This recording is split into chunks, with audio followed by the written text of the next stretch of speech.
Hi,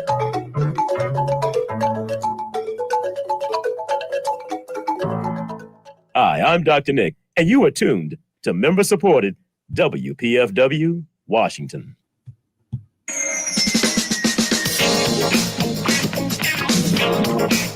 Greetings, everyone. Greetings, everyone in WPFW land. This is Jacqueline Lukman, and you are listening to Darker Than Blue, your source for struggle, socialism, and soul. And you're listening on 89.3 FM WPFW, where we are changing the world one broadcast at a time. Thank you so much for joining me on this post-election Friday. I know a lot of people are still reeling from the election results. So many races. I think there are about 24 races that are still House races, I believe, that are still being counted, have not been called yet. Some of those races are too close to call. So we do not know if the Republicans will take control of the House and the Senate. We will find out in a couple of days, I suppose. There are a lot of questions, a lot of angst, a lot of emotions involved in this election. And I feel like a post-mortem is necessary, because I feel like the conversation we need to have is, we better be blaming the right people for these election results for the right reasons. So I feel like if you paid any attention to the radicals, people like me, at any point in the past few years, you've heard us talk about race and class analysis, race and class analysis, to dissect political discourse and lay it bare, make it plain, understandable, simple for the masses to be clear on. It's not that they really need us to water down a lot of the concepts. It's really that people need somebody to tell them the truth. And that is what we have been doing since 2020 and long before then. But the thing is, y'all ain't listen. That's the thing. A lot of people did not listen because people are deeply perplexed about some aspects of this election that have been revealed with the exit polls. Like, one of the things people are really freaked out about are Latino voters and white women voting against their interests. That's what they say, at rates that are actually much higher than the paltry percentage of Black men that so many folks kept blaming for Harris's loss. And people are still blaming Black men for Harris's loss because they hate Black women, because for whatever reason people have. But other groups of people voted for Trump at much higher rates than Black men, than even Black men did. And I think the reason people are unwilling to step back from that aspect of blaming Black men for not voting for Harris because Black men just don't want to take orders from a woman, that old stereotype, yeah, I think it's because people don't have a clear class analysis of this country and what capitalism does to people in capitalist societies, how it makes them think, but more importantly, how capitalism makes them look at and see and treat other people in regard to politics. Because what's true is, and what I don't think we talk enough about it, or maybe, I don't know, maybe we're not using the right words. We being the left, we are certainly not doing as much outreach as we should be doing. We are certainly not doing as much base building as we should be doing. And really, that is literally because there are so few of us actually involved in real grassroots organizing. There is no way we can provide the kind of saturation, complete saturation, 100% saturation of our communities that we absolutely need to do. And we have a hard time doing it because so many of you refuse to come and join us in the work that we are doing that benefits all of us. So So I think class analysis is important to analyzing these election results, particularly in these issues of who voted for whom and why. Because what we need people to understand is that rich people, even if they're not really like wealthy, filthy, stinking Jeff Bezos rich, but they're just, whatever middle class is supposed to be, they usually have a very different set of interests than working class, poor, marginalized people do. That's you and me. So when you look at it from that perspective, it makes sense, actually, that Latino men and women who believed they came to this country, quote unquote, the right way, and they believe they worked their way to the middle class and they have achieved what they believe to be the American dream. They have a decent paying job, or they may even have their own business. They own a home. They might have a stock portfolio. They may not be rich, but they're solidly middle class. They believe, and they are very comfortable, and they want to maintain that comfort. They don't want anything jeopardizing that level of comfort. So when people who are Latino come, they believe they immigrated the right way. They did it within the system. They admire American ideology. They want to aspire to. They want to be American, but also hold on to their culture. But they want to protect the spoils that they have achieved of Americanism, the property, the business, the respect of the business community, right? The respect of the capitalist class.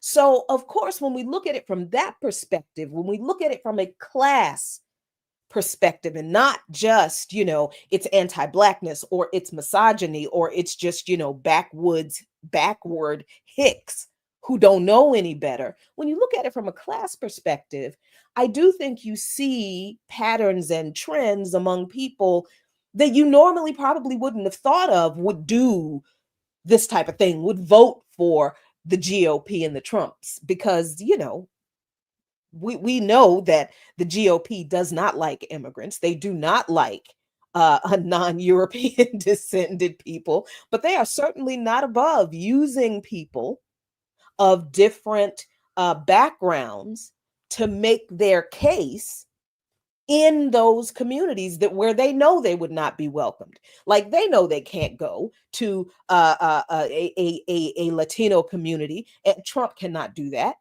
But he can get some of these Latino supporters who are, business owners. They've got a little money. They've got a little money in the bank, and they don't like immigrants either.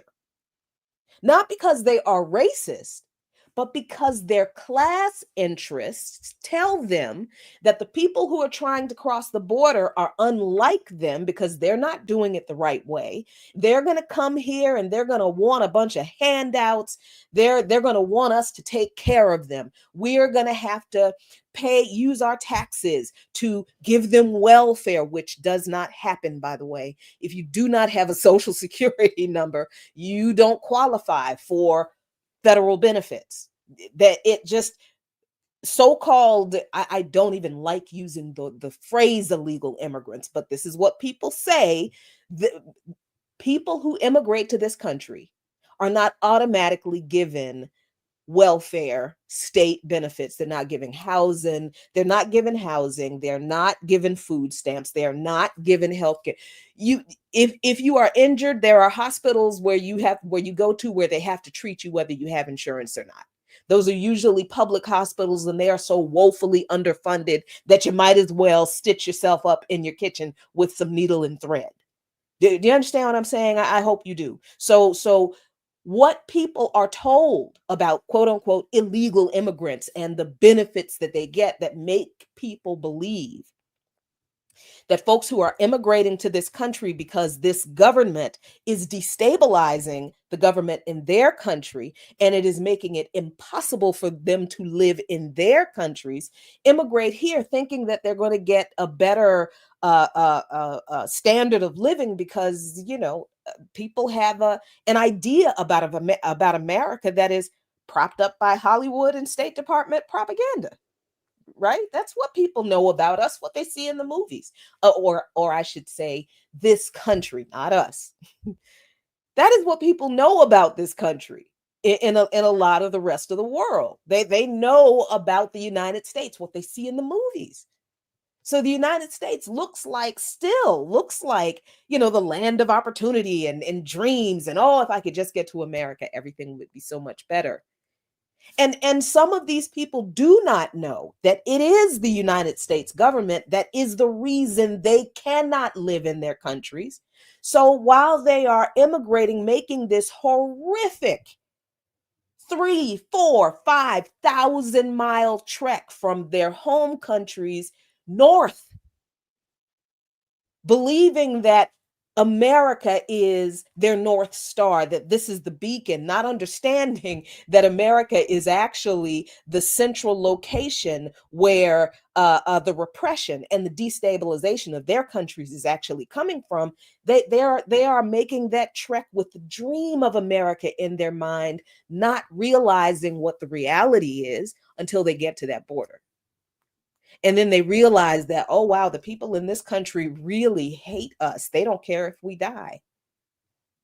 So people who were themselves immigrants, if they are able to achieve capitalistic success in this country, much like capitalists in every country feel, they will protect their material interests under capitalism from everybody at all costs.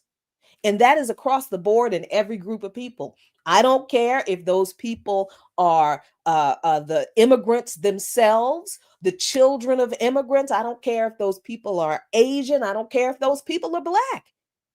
Class interests are a reality in every group of people in this country because classism under a capitalist system causes people who believe they've achieved some capitalist success to really believe that people who are not like them in their economic class are actually a threat to them. Do you understand? So this is why Latinx people, so many of them voted for Trump. It's class. It's not because they're racists. It's because they feel like they do not want what they have achieved in this country to be threatened by people who may have been from the same country they immigrated from, but those people aren't doing it the right way. And because they're not doing it the right way, they're trying to come in and steal and get what they have achieved in their mind legally the right way, the American way. They want to cut these people off from having access that they did because they really do believe that these people are doing exactly what the GOP says, that they are coming and trying to destroy the American dream, take their stuff, use their tax dollars, use their tax dollars for all of the welfare. People of a certain class believe this. This part is not racism. This part is absolutely classism. And I think it is very interesting that most of the people in this country still don't get the connection between capitalism, classism, and your own people voting against their interests. When you understand that people of a class that is different from yours have different interests, material and political interests from yours because of classism, then you would stop wondering, how could our own people do that? They're not your people. They don't see you as their people. You are not their kind of people. And they make sure to vote against people who are not their kind of people all the time. Because they don't want you filthy, unwashed masses of others. I'm included in that group of people too. They don't want us threatening their stuff. And they absolutely believe the propaganda that that's what we're doing. So it's actually, when you look at it from a class perspective, it's not a mystery that so many Latino voters voted for Trump. It's not a mystery, and it's not racism. It is classism, I believe. And it is this adherence to Americanism. Yeah, I do believe that is absolutely true. And I think the same is true with white women. And yes, I do think the same is true with that very small percentage of Black men and women who voted for Trump. And by small percentage, I do mean less than 20% of Black men and less than 20% of Black women who voted for Trump, right? And I feel like we really need to understand that even middle class people, but definitely rich people, but yeah, middle class people can get like this too. This is why class rejection, I'm not going to say that word on the air, but this is why rejecting your class is, as Walter Rodney said, no, I'm going to say it. This is why class suicide is absolutely necessary to the revolutionary movement, because those of us who, and I'm not even in that class anymore because I am disabled and unemployed. So, but those who have the means, who may be considered middle class, what a lot of us will have to do in order to propel this revolution forward is to reject the trappings and the comforts and the propaganda of our class and move into organizing and advocating with, not for, but with the working class, poor, oppressed, marginalized. That is necessary. So we need to understand that middle class and rich people in this and every capitalist country have material interests that are very vastly, wildly different from yours and mine, from the working class and poor, from the marginalized. These folks, a lot of middle class folks, and all the rich people, all of them, Democrats included, all of the rich people are not ever concerned with our material comfort, with our safety, with our health, or with our well-being in any way at all. Their only concern is protecting their material gains, their income, their material comforts, and a well-funded police force to protect their precious property from the unwashed masses. That's us, y'all. And a part of these election results, I think, are just this simple. But so many folks are far too invested in believing that anti-Blackness is the reason Kamala Harris lost, and that there is some type of confusion among people who would otherwise normally care about other people, but suddenly don't care at all, and they don't know why that happened. And that's not it, mostly. I don't believe it is. I think it is the one thing that no politician in this country will ever seriously talk about openly. And that is that people with money will always vote to protect their money and their property from those who do not have those things. And they will always vote for the repression of other people to do it. Those people were not going to vote for the Democrat pretending to be right wing, even though I don't think they realized that Kamala Harris was not pretending to be right wing, because the Democratic Party is a right wing party now. And please stop thinking that the Democrats are centrist. There is no center in this country. This is a right wing country, and it always has been. So when W.E.B. Du Bois said in 1956, like we talked about just a few weeks ago before the election, there is but one evil party in this country, and it goes by two names. He meant what he was saying, and he knew what he was talking about. This was a right-wing country back then. Why? Because this country was founded on the same settler colonial ideology and process that we're seeing carried out in Gaza and Lebanon right now. That is fascism. That's not center, that's not left, that's not opposition to the right. That is fascism. Only fascists do genocide, y'all. Nobody else but fascists do genocide. Fascists do genocide. That's it. And I know that people don't want to hear that the Democratic Party are a bunch of right-wing fascists, but who else carries out genocides but fascists? So the people who voted for Trump, his diehard base of honestly older generation white folks, the folks from 2016, or yeah, the folks from 2016 who voted for him because they saw him as, you know, the savior of Americanism. You understand? They were not going to vote for Kamala Harris. And a part of that is true that it is racism. Yes, I think it is absolutely true that Trump's base from his first run, they were never going to vote for any candidate who is not white. They weren't. Because yes, a lot of them are racist, but not all. Not all of them are racist. Many of them are just as classist as other classists. And they saw Kamala Harris doing things for too many others that they didn't ever, and they don't ever want any politician to do anything for, because they also believe that we are coming to take their stuff, that you know, we're not advocating for justice, we're really advocating to take their things. So no, they were never going to vote for Harris.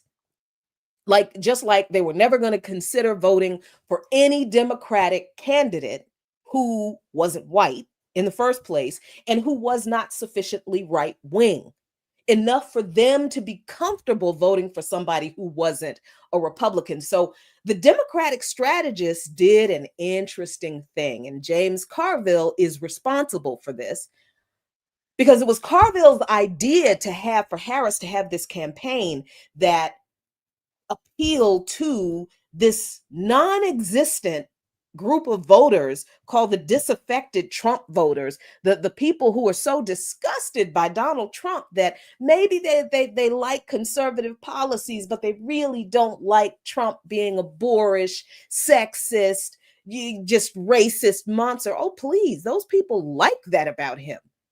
And the thing is, Democratic strategists, particularly folks who've been around as long as Carville has, they know this. They know they're not going to peel off votes from Trump's diehard base. But the thing is, Democratic strategists did not want to have Harris campaign on a platform that gave any kind of nod to progressivism at all. No concessions to progressives, and certainly no concessions to the left. This is what the Democrats did. This is why Harris's platform did not talk about any of the things that the base of the Democratic Party was demanding from her and the Democrats. This is why the platform didn't include an arms embargo to Israel, which the base was demanding. And by the base, I mean not those people who danced by anti-genocide protesters at the DNC convention. I mean those Democrats who were trying to get the party to pay attention to this issue and make a statement about it definitively from the inside. Oh, those folks were drowned out, pushed out of the rooms, told to shut up. Why? Because how many times did Harris tell you that she was never not going to give Israel the support it needs to defend itself? She said it over and over again. I'm not sure what people thought those words meant, because they literally mean she is not going to stop giving them weapons to bomb Palestinians out of their land so they can steal the rest of it. Tim Walz actually said at one of his speeches that the expansion of Israel is core and critical to the material interests of the United States in that region. So he flat out said, yes, we approve of Israel bombing Lebanon because we need them to expand in order for the United States to continue to have the influence and the power and the control that it does in that region, because Israel is our vassal state. which is why when Biden said years ago, if Israel wasn't created, we would have had to have created it in order for us to have the power and control that we do in the region. And really, the United States government is responsible. And the British government and the United Nations are responsible for the illegal entity that is the apartheid state of Israel being in existence and being allowed to massacre Palestinians to steal their land. So Democratic strategists like Carville and the surrogates and the delegates, they all crafted this narrative that was to appeal to the most conservative elements in the electorate. So they had Harris say things that were way to the right of Trump. This was not an accident, and it also wasn't an act. Right? Like Harris wasn't made to do this. These are the policies that the Democrats really believe in. You don't believe me?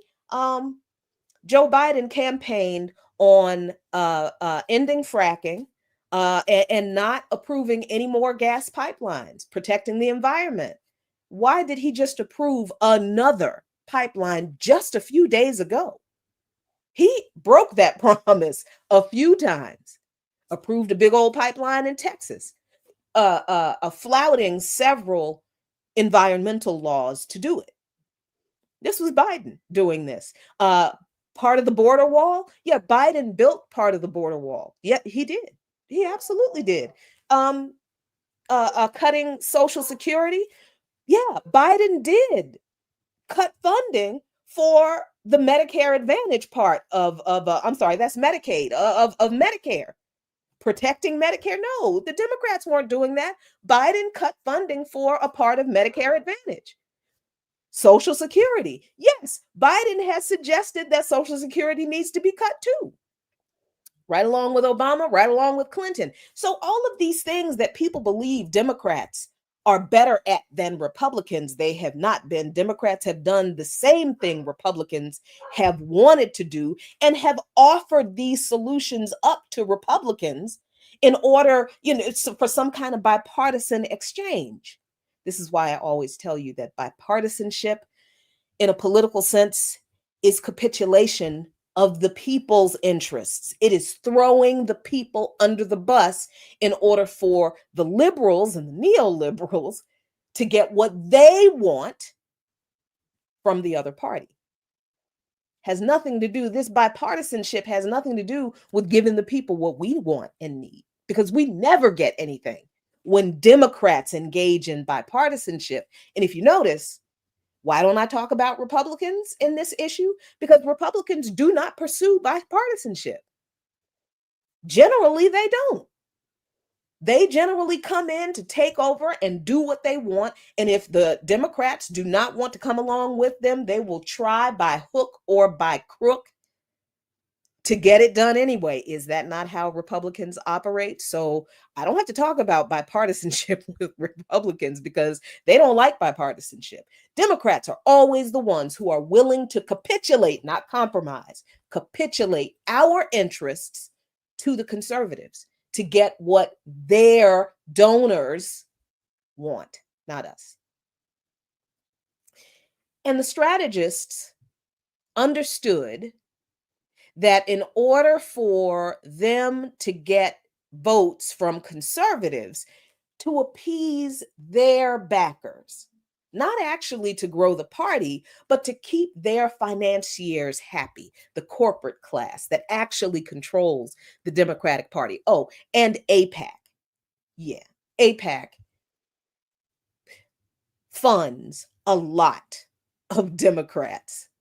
Yes, they fund a lot of Republicans, but in this election and in 2020 and in 2016, but a lot more in this election, AIPAC has spent hundreds of billions of dollars to fund primary challenges to Democrats who are holding office, holding Senate and House seats right now, and replace them with Zionist Democrats, with pro-Israel Democrats, with pro-genocide Democrats. Right now, that is what happened in this election. That's what is happening in this election. Democratic strategists knew it. Democratic operatives and surrogates, the Democratic Party knows it, and they're fine with it.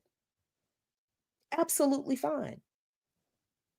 So how is the Democratic Party not a right-wing party when they are taking money from a fascist apartheid state to carry out election interference in this country, which is also the denial of democracy, is also an aspect of fascism, in order to replace democratically elected politicians who oppose a certain foreign policy with other politicians who may or may not be democratically elected, because money trumps democracy in a capitalist system. Money is democracy in a capitalist system, which is the problem with capitalism. So you can't say those people are democratically elected when the only thing they had going for them was all of the money that paid for a blanket of ads in their local areas. That's the propaganda that changes and warps people's minds about who to vote for. This is the Democratic Party in this election cycle. And people are not talking about the influence of a foreign entity on the outcome of this election, because the influence of AIPAC, the denial of genocide by Democrats. Certainly the Republicans support genocide in Israel. We know that. But I think we have to be clear on the role of adherence to settler colonial ideology played in this election. Because Democratic strategists basically shaped their campaign around supporting settler colonialism. This is why the genocide was not talked about, because we're not going to argue about the benefits of the process that got us this country, of the process that got Israel 51% of a country that they didn't come from. No, we're not going to question that. You are going to do what we tell you to do. You are going to vote for who we tell you to vote for. And we're going to, as we see a foreign entity interfering in the elections here, we're going to turn our head to that.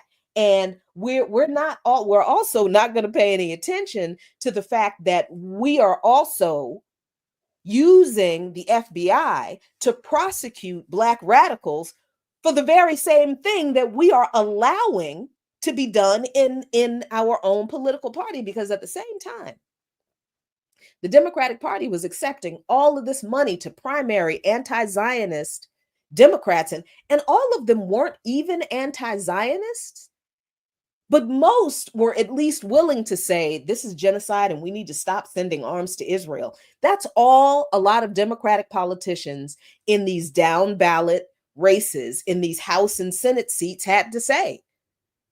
They didn't even have to say that they're against Zionism, they're anti-Zionist. All people had to say was, this is genocide, this is wrong, we need to stop giving weapons to Israel. And what did the Democrats allow AIPAC to do? Primary those people. But at the same time, the Democratic Party was allowing foreign interference into U.S. elections through their party. They were also prosecuting Chairman Omali Yeshitela, Penny Hess, and Jesse Neville of the African People's Socialist Party and the Solidarity Uhuru movement, that is, white folks who are in solidarity with the APSP. Yep, prosecuted earlier this year under Biden-Harris. So if you did not know that the Democrats were responsible for that, if you didn't know that happened, why should I get on this show and talk about the obvious stuff that the Republicans are? We all know who the Republicans are, but did you know that the Democrats have accepted hundreds of millions of dollars from AIPAC to primary their own candidates in down ballot races. At the same time that they prosecuted Black radicals and their allies for allegedly conspiring to be Russian agents. This is the Democratic Party doing this to Black folks. And all of the strategists knew it. So when the people were asking for the Democratic Party to address these issues that we have been in the streets fighting against since 2020, and the Harris campaign's answer was, well, crypto for Black men, adult counseling, expansion of apprenticeship programs for Hispanic men, and everybody else, don't talk about genocide. Because if you talk about genocide, then why don't you just go ahead and admit that you want Trump to win and I'm speaking? That's what people got from the Democrats and the Democratic strategists, along with having Harris tell voters that she would build a wall in a better way than Trump did, that she would have Republicans in her cabinet, that she's campaigning with Liz Cheney. Liz Cheney is going on The View, being big up by Whoopi Goldberg. You know, her whole campaign was an appeal to right-wing voters, that she could be more effectively right-wing than Trump. That was the strategy by folks like James Carville, who are now coming out and saying Harris lost because of DEI and progressives and wokeism and the left. So this should be an indication to you, dear listeners, that the Democratic Party is going to go full unabashed right wing. They are blaming Harris's loss on not bad strategy, chasing after the right wing again, but on the people. The people who are supposed to be served by the Democratic Party being the opposition party to the conservatives, but they're not. Because Harris campaigned on being more right-wing than Trump. She's going to deport the immigrants in a better way than Trump did the last time around. You know, she's going to make sure that the United States military is the most lethal fighting force on the planet. I mean, it already is. But just the fact that she said it, that should have sent a cold shiver down the spines of every Black person in this country. Well, everyone that's not conservative, I guess. Because what has a militarized United States done for us domestically or internationally? We talk about this all the time. Dr. Martin Luther King Jr. talked about it, about how the United States, that was during his time spending more money on the military than on social uplift, and what that meant for a country that does that. If Dr. King said America was going to hell in a handbasket because it spent more money on its military than it did on its people in 1950, 1960, how much more true do you think that is today?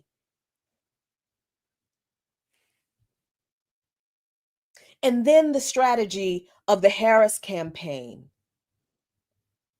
was to have celebrities endorsing the right-wing policies that they had her campaign on, but not talk about any of the things our people need. And peace is the chief thing that we need all around the world.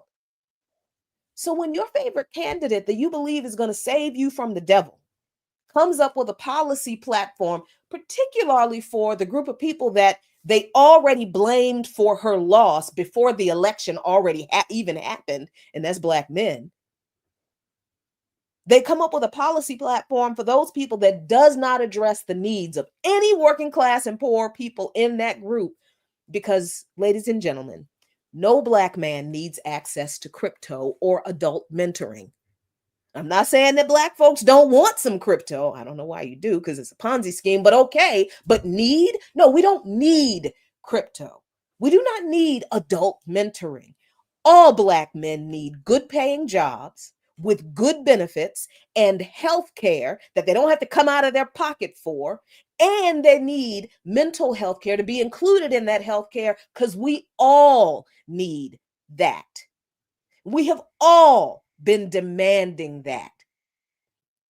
But what did black men get this time? They got preemptively accused of losing the election because they got preemptively accused of not supporting Harris because she's a black woman. And according to the Democrats, black men don't want to take orders from black women. And that's why they claim black men didn't vote for Harris. But they did, though. But they did, though. And they always do. And somehow we repeat this lie. We black women who are Democrats, I am not one of them, I'm just saying, black women who have supported Harris despite the fact that she was involved and still is in the slaughter of Arab women and children, 200,000, mostly women and children. Oh, we can't let the media off the hook. We cannot. We'll get to that in a second. But the person who is involved in providing the weapons to slaughter 200,000, mostly women and children in Gaza and Lebanon, folks completely, a whole lot of black women completely ignored that about Kamala Harris and told us that we shouldn't talk about it, while they simultaneously blamed all black men for hating black women if Kamala loses, because they'd already decided that black men just hate, that they weren't going to vote for Kamala because they hate black women. And the election hadn't even happened yet.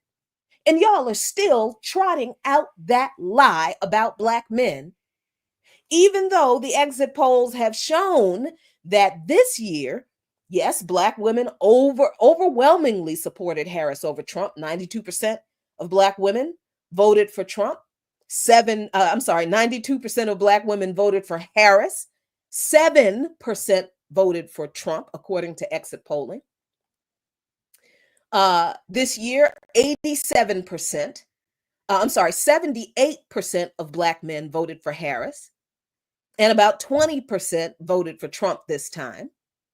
And people are making a big deal about that because there was a 9% decrease in black men who voted for Harris, which increased that 12% from 2020 of black men who voted for Trump to the 20% now around, they're rounding up or whatever.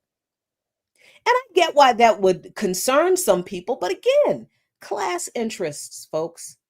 Class interests. There are some rich black people. It's not a lot compared to all the other rich people, but there are some rich black people. And if you don't think those black people want to protect their stuff from the rest of us, who they also see as the other, who are a threat to their material interests, then you really don't understand classism. But you need to. Because that is part of the reason why in 2020, there was a percentage of black people, men and women, who voted for Trump. 12% of black men voted for Trump, 7%, or then it was 5% of black women who voted for Trump. And those numbers are a little bit higher this election. But here's my question. I don't understand this question.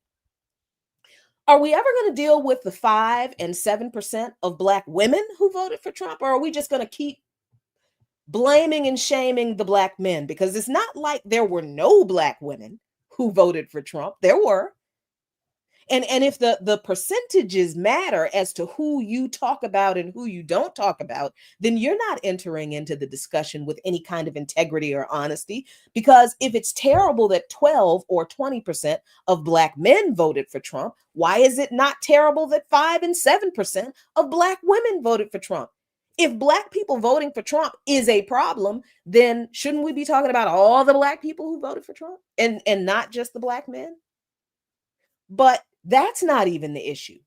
I don't even want us to be talking about the Black women who voted for Trump. I don't care. Do you know why? Because that's a class issue. I understand that most of those people probably have a little bit more money than the rest of us, and they want to keep it. They want to make more of it. And they believe the propaganda from Trump about the rest of us who want to take their stuff. Them being Black does not keep them from being class traitors to us.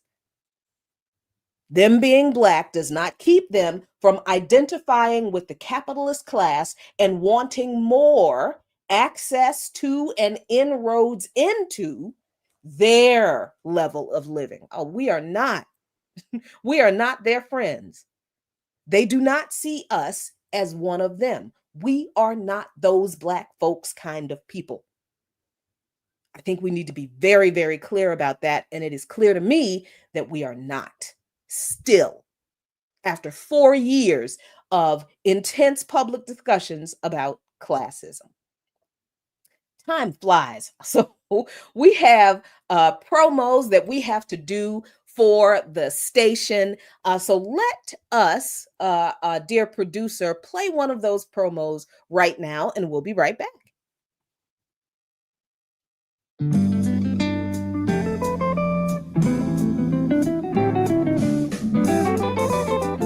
Blues Alley is opening its doors to WPFW for 2 benefit shows on Wednesday, November 20th. DC's Great Guitars will feature 3 generations of players: Anthony Pirog and his wife and collaborator Janelle Lepine, Telecaster player David W. Chappell, and elder statesman Rick Whitehead, all playing solos, duets, and together in a full group. That's Wednesday, November 20th, 2 shows at 7 and 9:30. Ticket information is available at bluesalley.com/events.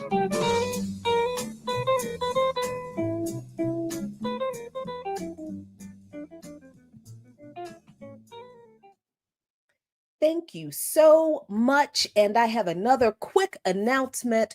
On November 16th from 1 to 3 p.m. in Baltimore, Maryland at Payne Memorial AME Church, the Black Alliance for Peace Baltimore Citywide Alliance presents a town hall on duopoly's impact working against the African working class. Again, you can attend this event at Payne Memorial AME Church, 1714 Madison Avenue in Baltimore, Maryland. That is November 16th from 1 to 3 p.m. Doors open at 12:30. Food, childcare, and masks will be provided. So let's get back to this discussion and wrap it up. So look, I really do wonder, when the percentage of Black men who voted for Trump increased, every other demographic also showed much bigger margins of support for Trump that also increased. And other demographics also showed, and Black folks, we make up just 14% of all eligible voters in the US. And that's all Black people. I think Black men specifically make up maybe less than 8% of all eligible voters in the United States. How in the world are we ignoring this math and still making the argument that it's Black men's fault that Kamala Harris lost when they're just 5% of the entire? How? It makes no sense to me. And after a couple of election cycles having to deal with this misogynoir, I am tired of it, because it is not only insulting to Black men, it's another way to stereotype Black men and delegitimize and demonize them. And it really makes me angry that Black women are in on it. Really makes me angry. And that so many Black women are in on it in support of a Black woman who claimed that she was campaigning to protect abortion rights and the rights for women to have reproductive freedom, but she was bombing women and children in Gaza. She didn't care about the women's rights, the children's rights over there, or in Haiti, or in the Congo, or in the AES, or the Sahel, or Venezuela, or Cuba. Didn't care about the women and children there. The Black women who insisted that everybody had to vote for Kamala Harris, those people didn't care about those women and children, only cared about the women and children here. And that's a big old problem. It's a problem because, as W.E.B. Du Bois said again in 1956 in that essay, I Won't Vote, he said foreign policy is the most important policy for us to pay attention to. Why? Because foreign policy takes up the vast majority of our tax dollars. How are you not concerned about what this government does with your money to people like us around the world? Do you know what I think that is? Again, I don't think it's racism. I think that it's a lot of us, even those of us who are in the working class, we have a colonial mindset. We are exercising and operating and moving in what we don't understand we have, or at least we have access to, we can access sometimes, and that's colonial privilege. We are here inside the beating heart of US imperialism, the place from which the foreign policy that kills millions around the world emanates from. And the reason we don't care what this government does to other people around the world, one of the reasons, who look like us, who definitely have the same material conditions that we do, we working class, poor, oppressed, and marginalized people. But the reason we chose not to care about those people in this election cycle, aside from the fact that a Black woman was partially responsible for a genocide, it's also because it's not happening to us here. This is why you had working class and poor Black folks who were Democratic Party loyalists. They will never not vote for the Democrats, talking about why the price of eggs and gas are more important, or should be more important to you than some terrorists being bombed over there. That is a very colonial mindset that I am protected. I have benefits that I want to protect because I live inside the colony. What the colony does to other people doesn't concern me because the colony isn't doing it to me. So I don't care. As long as I can afford the life I have inside the colony, I don't care that what the colony does to other people around the world literally destroys their lives and very often takes it. That's what I saw happening with a lot of Black women, way too many Black women, bashing Black men and telling folks we must vote for Harris in order to protect marginalized people only here. As if marginalized people, those same groups of marginalized people, because if you don't think there are queer and trans and other identifying Arab people, and I don't know what, you don't know anything about the rest of the world. I think that's just true in general of most Americans. But I do think so many Black people and Black women in particular use that argument about we have to protect women's rights, we have to protect reproductive rights. That's why we have to vote for Kamala Harris. At the same time, they were completely not just ignoring, but telling people to shut up about the genocide that has taken the lives of 200,000, mostly women and children in Gaza and now Lebanon. What else is that but an expression of colonial privilege that, yes, even working class and poor Black people can, and I do believe have, exhibited. But I am not leaving the white folks out. I'm not. Because listen, the media, the reason so many folks were so easily able to dismiss a genocide is because the corporate media has been lying to people about the severity, the extent of the devastation and the death, because the media has been telling people pretty much the entire year that it's just 40,000, about 40,000. And I'm not sure why that's acceptable, why that's an acceptable number of people to be mass murdered, for people to be like, okay, that's not a big deal, but that's exactly how people responded. But how else could they have responded when the media, the corporate media in this country, has spent a year continuing to lie about Hamas atrocities that have been proven not to have happened, continue to lie about the number of people who have been killed, murdered, genocided, continue to lie about the demographics of those people, mostly women and children, and continues to call them terrorists. Yeah. That's the corporate media. And then, of course, you have white liberals who are always telling Black folks what we should be doing. This is good for you. Who else would you vote for? This is where the whole Trump is the alternative really gets under my skin, because that is a typical trick. Oh, you're not going to vote for Harris. Oh, so do you support Trump? My brain actually works in a much more sophisticated and logical way than that. And yours should too.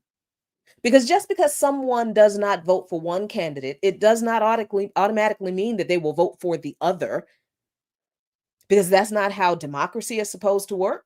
That's not how voting is supposed to work. But this is the argument they keep telling us, that this is how it is. And then we turn around and say things like, I know it's not right. I know it's wrong that these are the two terrible choices we have, but this is the system we have. And this is these are the only choices we have. Those are the only choices you will always have unless you do something different right now. I am out of time for WPFW, but those of you who are watching on Black Liberation Media, hang out for a minute. But folks, my dear friends, dear listeners, and even those of you who are listening to me right now and cussing at the radio because you're cussing at me, that's cool, that's fine, that's all right. Because I'm an organizer and I understand that everybody is not going to accept my message, but I have to put it out there. Unless you do something different to represent that you want a different system, that you want a different society, that you want actual justice and equality and humanity from a government in 2028, if you don't start doing something different now, thinking differently, understanding more about capitalism, about class antagonism, if you don't start doing something different now, come 2028, we'll be having the exact same ridiculous discussions again. And I don't know about you, but I'm not having these conversations again. We are either going to fight for a real democracy to be established on the ashes of this dying, crumbling empire, or the fascists will take over. And then what are you going to do? Then who are you going to vote for? Better yet, then who are you going to bully us into voting for? That's it. Thank you so much. We're out of time for this week's Darker Than Blue. Join me next Friday at 5 p.m. for another episode. Appreciate you. Be good to yourselves and each other. And as always, a luta continua. The struggle does continue. But I promise you, if you actually get up and fight this time, Victoria Acerta, victory for the people is certain. Peace. WPFW.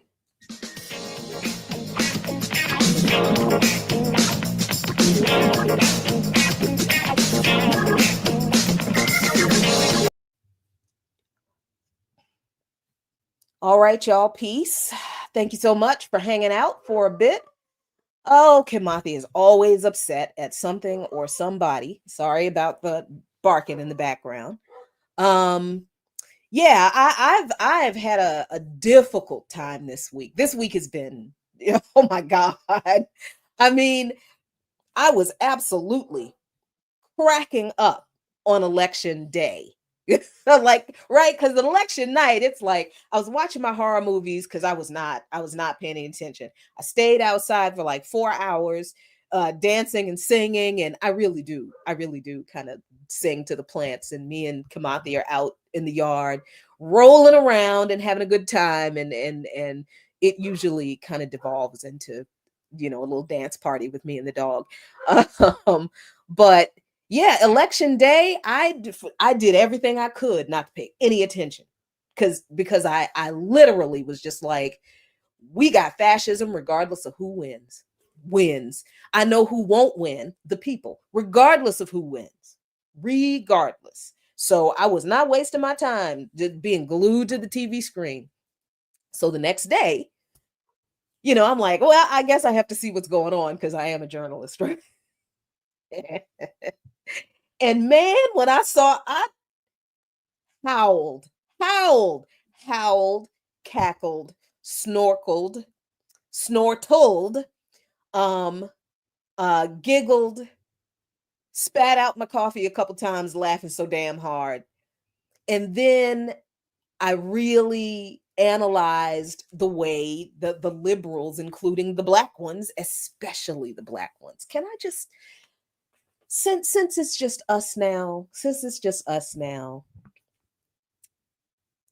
black folks done pissed me the fuck off this election cycle. Dude, and I see Ricky's comment, let the cussing begin, because I am so, what the fuck is wrong with Negroes in this country who are okay with genocide? When did that shit happen? When did all y'all become possessed by the fucking devil? I do not understand. Yeah, enough of y'all are not that rich. Enough of y'all don't have that much money to where genocide was cool with you. Because how do you not realize that if they know you are going to be okay with genociding those people, then you ain't gonna say shit when they come after us the exact same way. Oh, you don't think they would do that to us? You don't know your history. Because see, the same black folks who were sitting here talking about, oh, well, it would be easier for us to organize under Biden. You have to vote for him. I know the crime bill. I know the student loan bill. I know he's bad. I know the racist things he said. I know, but he's better than Trump. And it would be easier for us to organize under him. And y'all motherfuckers did not come out here and organize shit. Didn't. We've been in these streets since long before 2020. And we have never seen y'all. All the little influencers who were saying that shit, it would have been great to see at least two of them. Like, yeah, hey, I understand. I understand that, I use my platform to say some pretty shitty things about you leftists, but, y'all said y'all were out here organizing, and I did say that it would be easier to organize under Biden. So I figured I should, keep my word. Keep my word. But none of them did.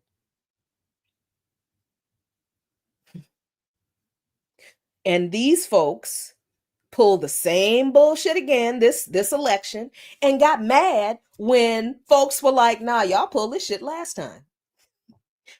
And a lot of people did. A lot of people were like, oh, not that lie again.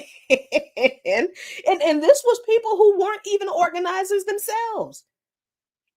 These were people who may have gone to a couple of protests or may have, given money to a bail fund. These are not people who are like organizers like us, but they recognized all the people who were doing a whole lot of talking online and didn't back any of it up with action. And then, of course, we have to recognize that these folks were just influencers that the Democratic Party paid to do exactly what they did.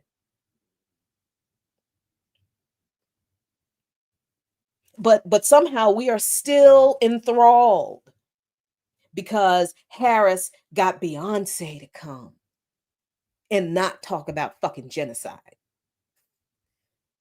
That Harris got Megan the Stallion to come, and that made me mad because I like Megan. And she did what she do and didn't talk about genocide. Didn't talk about the women and the children who were being slaughtered in Gaza, but had the nerve to talk about women's reproductive rights in this country. Too many Black folks, too many Negroes. Too many Negroes are colonial minded and they like it. That is the key. Because before we become conscious ourselves, we're all colonial minded, all of us.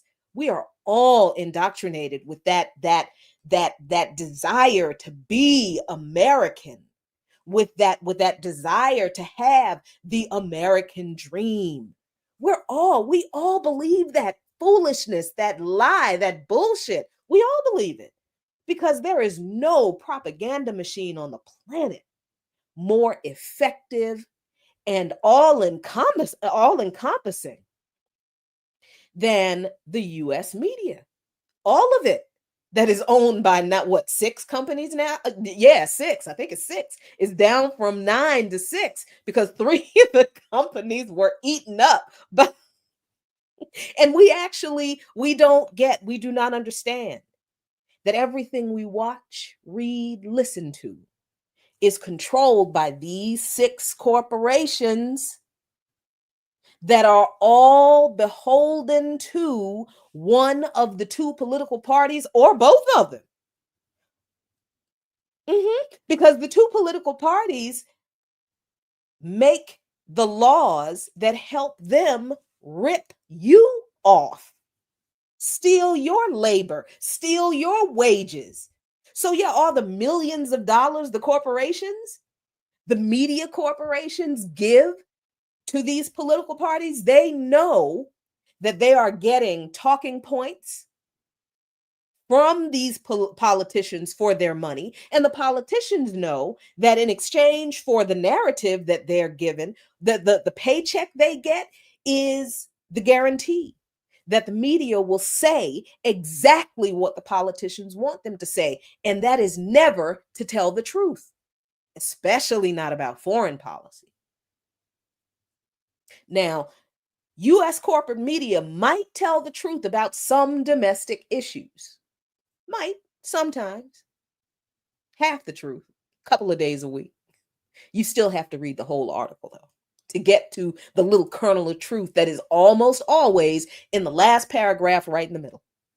Right in the middle of the sentence. So you still have to read the whole article. But the media doesn't exist to deliver the news. That they don't exist to tell the truth. The media exists to spread the narrative of the politicians and to convince you that what they are telling you is the truth. The media exists in this country only to propagandize you, only to lie to you and make you believe that the lie is the truth. So yeah, it's not a surprise that everybody has that colonial that colonial mindset, that desire to benefit from being inside the colony. I think more of us understand colonization than we like to believe. I don't think colonization and settler colonialism and apartheid and white supremacy are things that we need to explain to most of our people. I think most of our people understand that shit real clear. I mean, we're living in the middle of it. And despite how some of us have decided that the only way we are going to survive is to adopt some of the ideology and the trappings of the imperialist colony, which is why ADOS and FBA and those folks exist.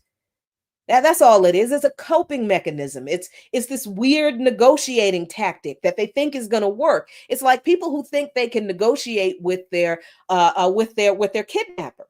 And then they get Stockholm syndrome. And instead of negotiating with your kidnapper, you fall in love with your kidnapper. And the kidnapper never lets you go, but now you fucking love him and you can't leave. It's the same thing. It's the same thing as far as I'm concerned. So it's not a surprise that a lot of Black people have this weird Stockholm syndrome with the empire, or the Stockholm syndrome relationship with the empire. It's like, we know that the empire hates us, doesn't treat us right, doesn't see us as equal, doesn't see us as human beings, kicks our ass anytime it feels like it, every chance it gets, calls us Black identity extremists because we are, actually fighting for human rights. But, we can't do that. We're not allowed to do that. We can only have the rights the empire says we can have. And for so many of us, that's okay, as long as we know that the empire does worse to people outside of the empire, people who look like us outside of the empire. And as long as we are not those people, as long as the empire is not doing those things to us, we cool. We all right. Just give me some cheap eggs.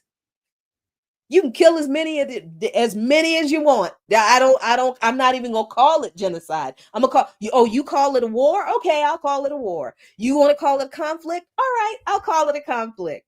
Not gonna call it a genocide if it makes you colonizers, empire, imperialists. I won't call it a word that makes you uncomfortable.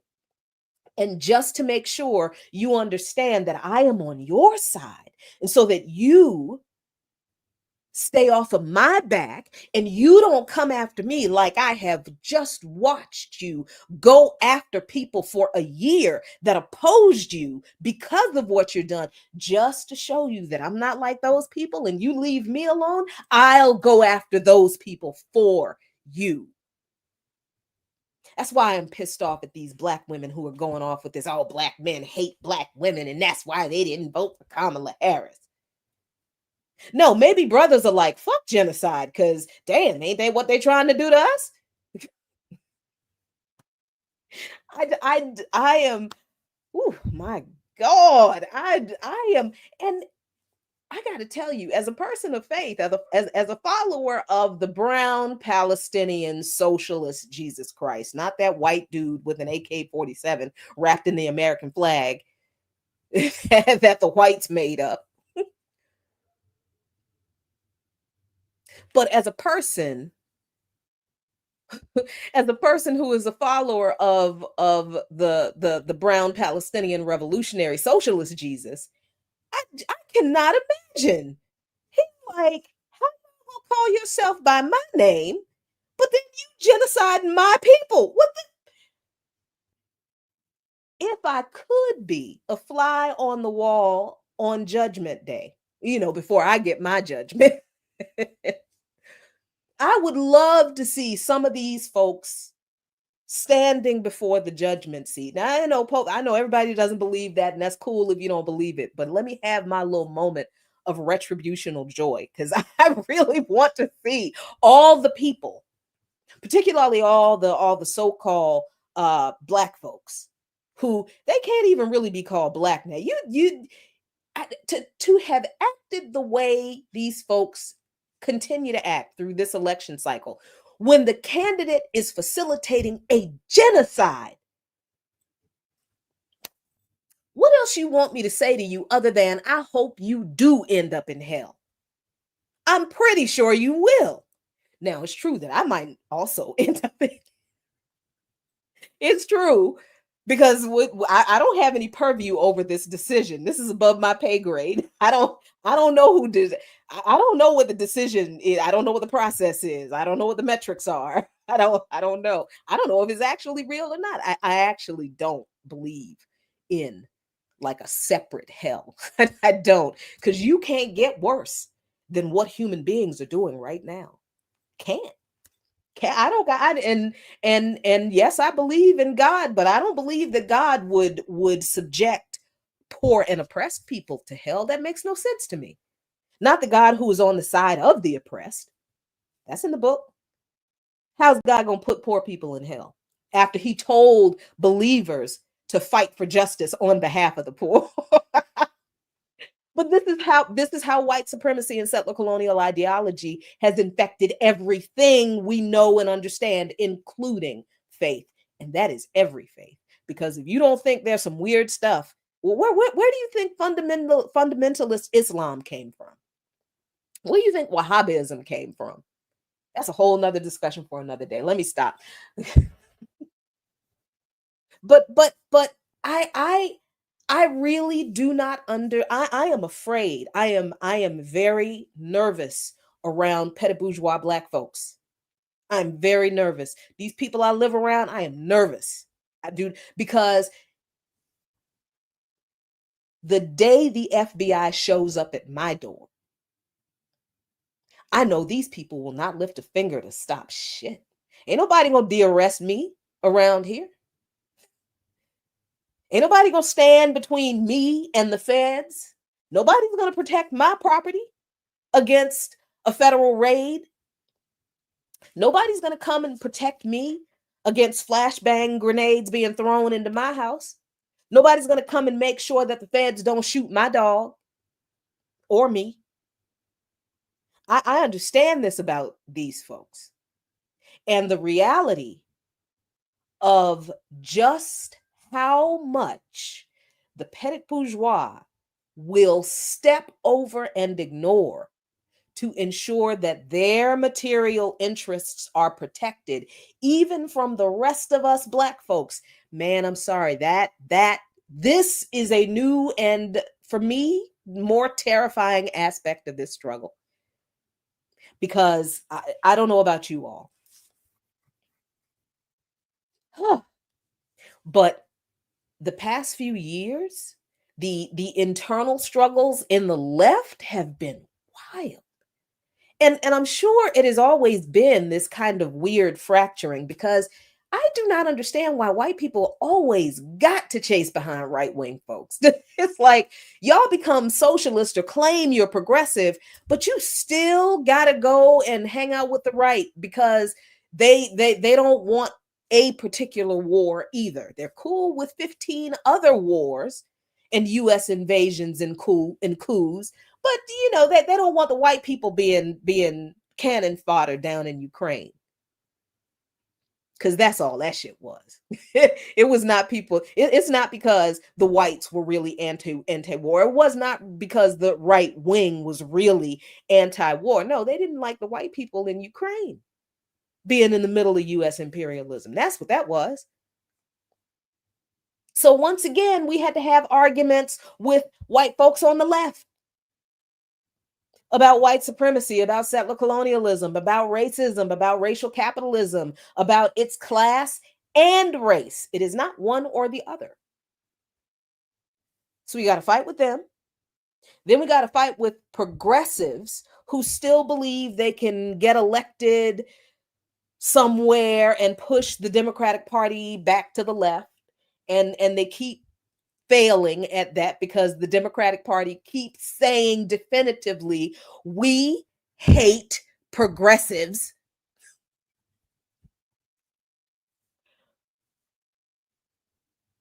And then, excuse me, and then we do have to struggle among our class over these ideas. It is a battle of ideas. Still. So yeah, we have got to struggle among our class over these truths, over what people understand and what they don't know, and why it matters. And some of that struggle is exhausting, because within that group of people, there are elements with people who have this very entrenched American exceptionalism, petit bourgeois mindset that they don't want to change for lots of reasons. Chief of them being feared. Either fear of the state because they see what the state is doing to us and has been doing to us, nonstop, unrelenting for decades, or they are afraid of them being targets of the state, right? And they would rather they not suffer the same fate that the rest of us do. They don't want to lose their job. You know, they don't want to be targeted by folks. They don't want to get anonymous emails from people telling them that they had no right. It's inappropriate to say negative things about a Black woman politician. Oh yeah, I've gotten emails like that from Black people, from Black women. People literally find my email address after they hear me on Darker Than Blue, or they read an article I've written, or they see the video from the Remix Morning Show. They hear me from somewhere. And these people find my email address and they send me all kinds of shit. All kinds of shit. And there have been periods of time where I've gotten a whole lot more attention, negative, nasty attention, because of hateful, nasty things that white so-called leftists have done and said about me. So I have to deal with that. And then being in leadership in an organization, I got to deal with the people in the organization who some folks still have some of this backward thinking, and they're causing some kind of problem. So I got to deal with internal conflicts. And then I got to deal with, struggling among our class, educating our people, engaging with our people. And then we got to deal with the petit bourgeois, the Black petit bourgeoisie, who are liberals. And then there's regular old life stuff that happens to everybody. That's what we've been going through the past 4 years, 8 years, 12, 16, 20 years. This is what organizers go through. We don't just fight on two fronts. We have to fight on multiple fronts all of the time. And it is exhausting all of the time.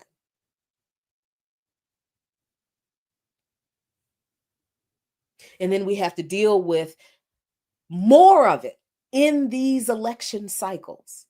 And I have honestly not seen it this intense or unhinged. Not since this. And it is weird because didn't we have a Trump presidency? Didn't we survive Trump? Didn't we come out of? And then we went into the Biden administration and SNAP benefits got cut. And Biden didn't do anything different or better to combat COVID. More people died under Biden from COVID than under Trump.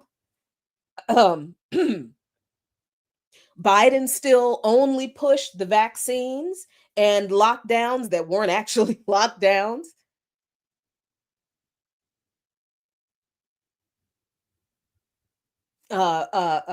Pipelines got approved that he said he wasn't going to approve.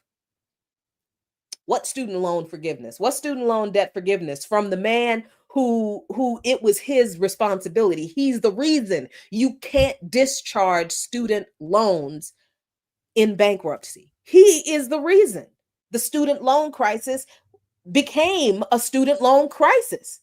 His legislation, his capitulation to the banks and the federal loan financiers, his legislation. Did y'all really think that man was going to forgive student loans?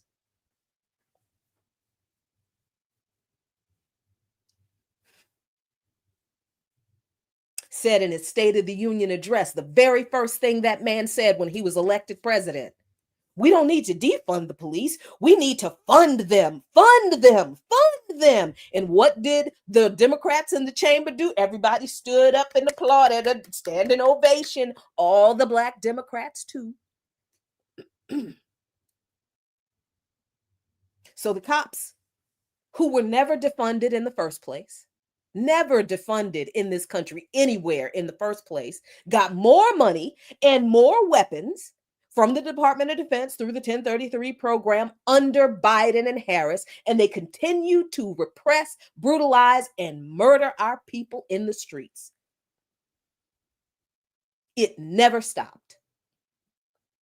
Stop Cop City protests, not just in Atlanta, but spread across the country because cop cities are being planned and built across the country. Brutal repression. 60 people, 60 activists waiting to be tried on RICO charges, federal RICO charges. Biden and Harris. The petty bourgeoisie Negroes, what they say? What did they say about that? What did they say about any of that during the campaign? What did they say about the trial of the Uhuru 3? Did anybody mention it? No. Mm-mm.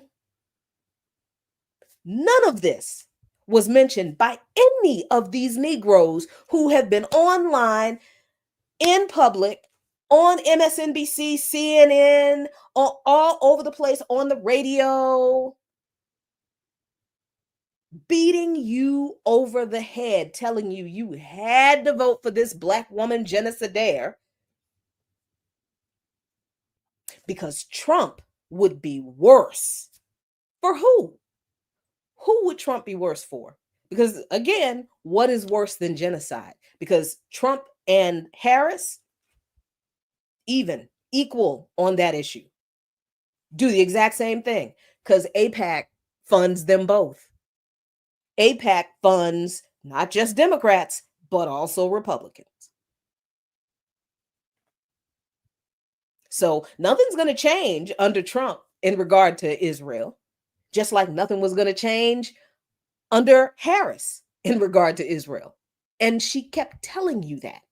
And people kept telling you all, don't pay any attention to that little genocide. Don't they didn't even call it genocide. Don't pay any attention to that bullshit over there. Then you had the people who would say truly hateful shit. Like, why would you put somebody else's interests over ours? Nigga, you inhuman asshole. What kind of person are you that you would dismiss genocide like that? Like, what flavor of Negro is this in this country right now? Where y'all come from, please go back.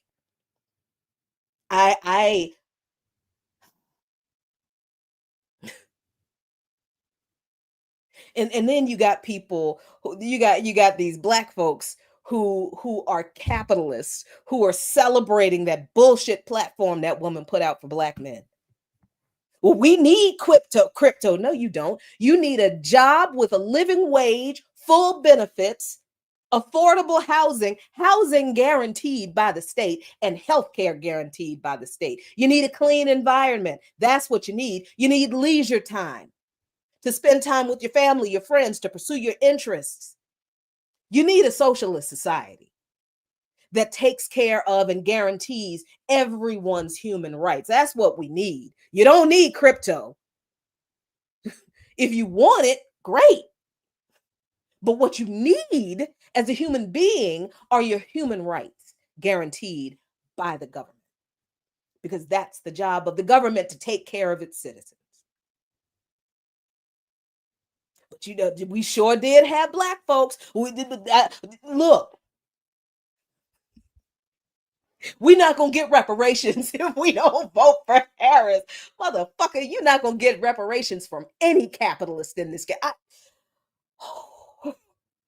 told you I was mad. I told you I was angry. And I'm angry for several reasons, not just, the response from this election thing, but it's all bleeding into one thing. It's all bleeding into one thing because, of course, I've had the experience of seeing some other things from a unique perspective. And it was a valuable experience, but let me tell you something. Please do not ever, never, ever put politicians on a pedestal. Never, ever, for any reason. That's all I can say about that right now. Okay. And I'm scrolling through the comments here. Excuse me. Somebody mentioned Dr. Carr. So, like, I think maybe the first month I was doing Darker Than Blue um on WPFW, and a lot of the other talk shows on WPFW are hosted by liberals, and they don't, they call themselves progressives, but they're real weak on imperialism. I think some of them don't even know what it is. They don't know what that word means, because they say things like, Iranian imperialism or Russian imperialism. They say these things, right? So this is how I know they don't know what it is.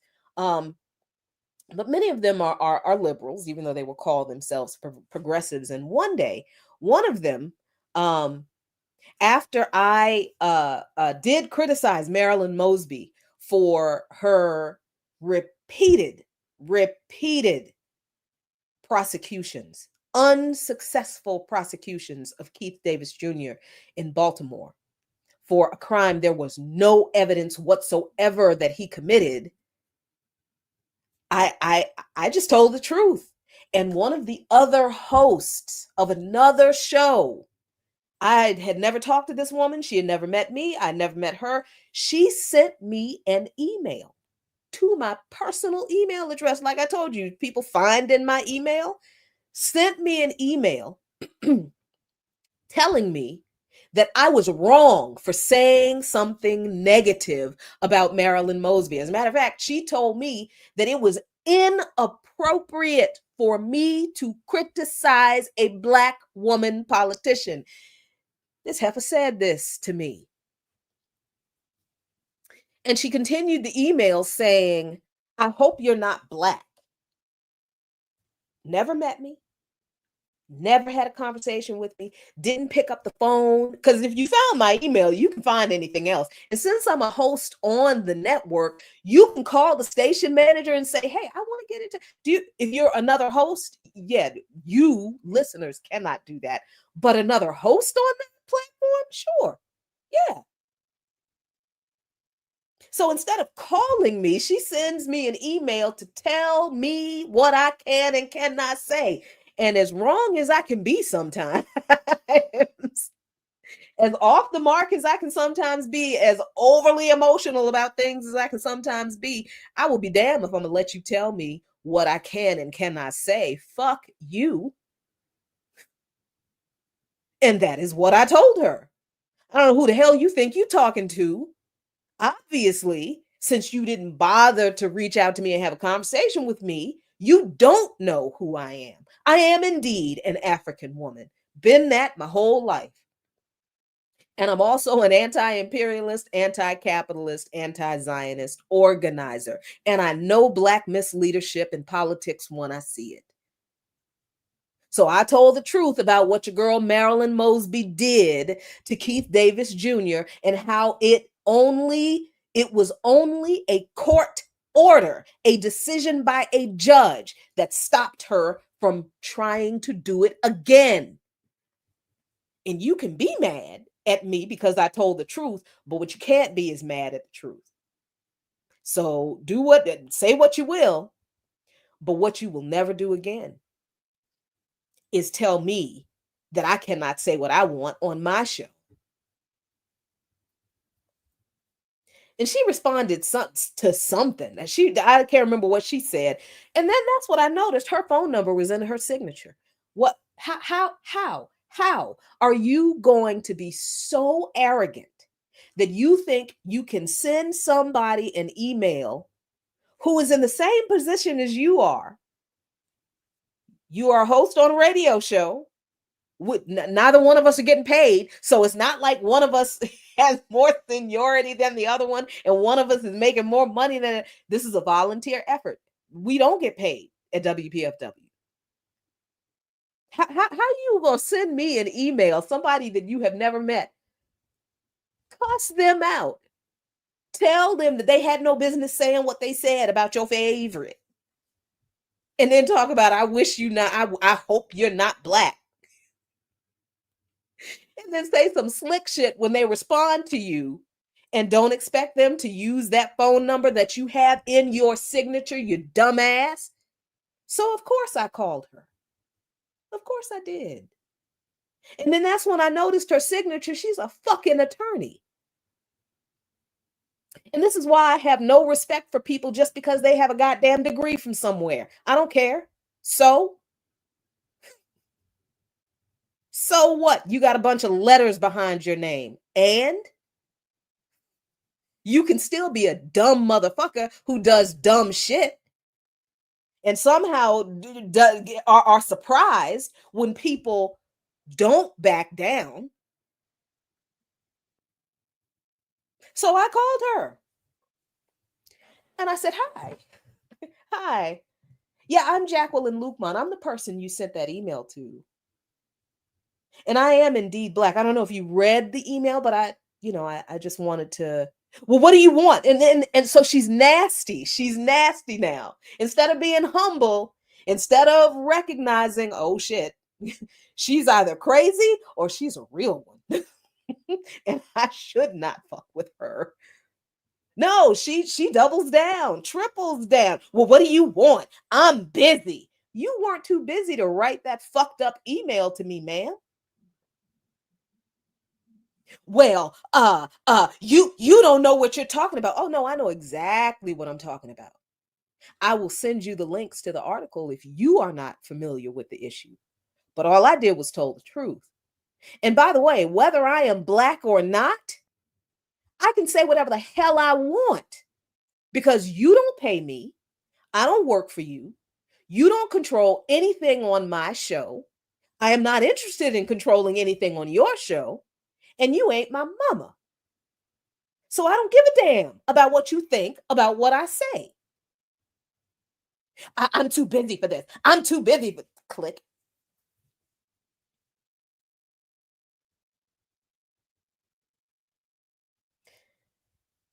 Every day I open my email. Well, maybe not every day, at least once a week. I open my email and there's some bullshit from somebody who has something to say about something I said. And all I usually do is tell the truth.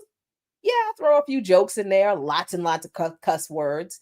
Because as my dad said, it's cussing season, y'all. We living in cussing times. Yeah, I throw a lot of cuss words in there, colorful story about me and the dog or me and Abdus or, whatever. And then, oh, Lord Jesus. And then, oh my God, sounding like my grandma. And then, look, being an organization is not like, it's not like, it's not perfect, right? It's not perfection. It's not being an organization is not like smooth and everything is. No, you have backward minded people in organization. Yeah, you do. Still. Mm-hmm. And I don't know what it is about me. I honestly am fighting the development of a serious like internal complex because I do kind of feel like, and maybe I'm wrong, maybe maybe I am hypersensitive about some things because of trauma, because who hasn't had a lot of trauma? But I really do feel like sometimes people really do not like when I say things. It's like I've been in situations where I will say something and people really don't like it. They got problems with stuff when I say it. But if somebody comes along right behind me and usually it's a man, then people don't have a problem with it. It's like, oh, I understand now. What did I not just say?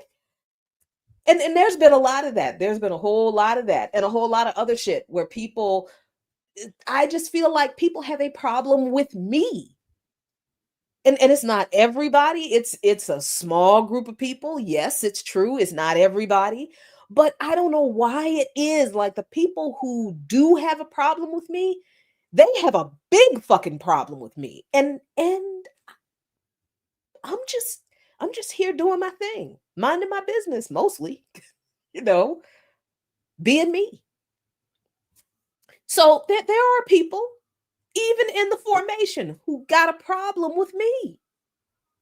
This one dude has accused me of being a Trump supporter for like a year and a half in the formation. He don't do shit.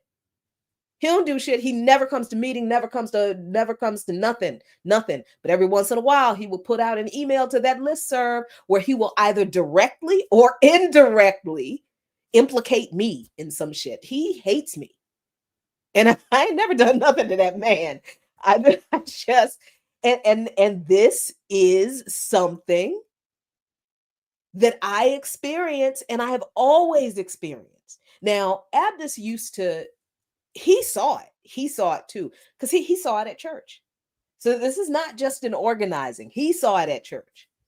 And he said to me, he said, first of all, you short and you sexy. So a lot of these men who have a problem with you, they just mad because they cannot reconcile the fact that they are attracted to you and they have to listen to you because you are the authority in the church. Because I was the moderator. I was the highest ranking lay member of the church. The only person who had more authority than me was the pastor. And he really didn't have more authority than the moderator. Not in a congregational denomination. The moderator is really the authority in the church. And nothing can be done unless the moderator puts it in front of the congregation. And the congregation in a congregational denomination makes decision. The pastor does not make any decisions in a congregational model. It is a democratic model as much as possible. And it's actually pretty dope. But Abdus, he noticed it years ago. He was like, girl, these old men want you. That's why they got a problem with you, because they want you. They see me. They realize they can't have you because I'm going to kick their ass. And I don't care if they are old. I'm going to kick their ass anyway. And they don't like the fact that they can't have you. And they got to listen to you because you are basically their boss. Like, and then he was like, but don't use that knowledge for evil, because you know how you get. And it's true. Once I realized that people have that kind of whatever antagonism they have for me, I just kind of make it worse. I'm just like, oh, you got a problem with me? Let me give you a reason to have a problem with me. Because I ain't never did nothing to you. And you just decided to make my life hell because of your internal shit. And you didn't come to me and talk about whatever issue you had with me. You decided to give me a hard time in public just because. Nope, not gonna let you get away with that. And I don't respond or retaliate every time. And sometimes I do try really hard to just let it go and just be like, oh, okay, this is childish, this is petty, okay, it's ridiculous. These people really don't know me. They're doing it for their own whatever, blah, blah, blah, blah. But I really do have a thing, and this is my thing. I really do have a thing about people that I'm supposed to be working with, people who are supposed to be colleagues, people who I'm in some type of collective organization or whatever with. People I'm in organization with, people who are in my family. I really have a problem with people I am supposed to trust stabbing me in the fucking back.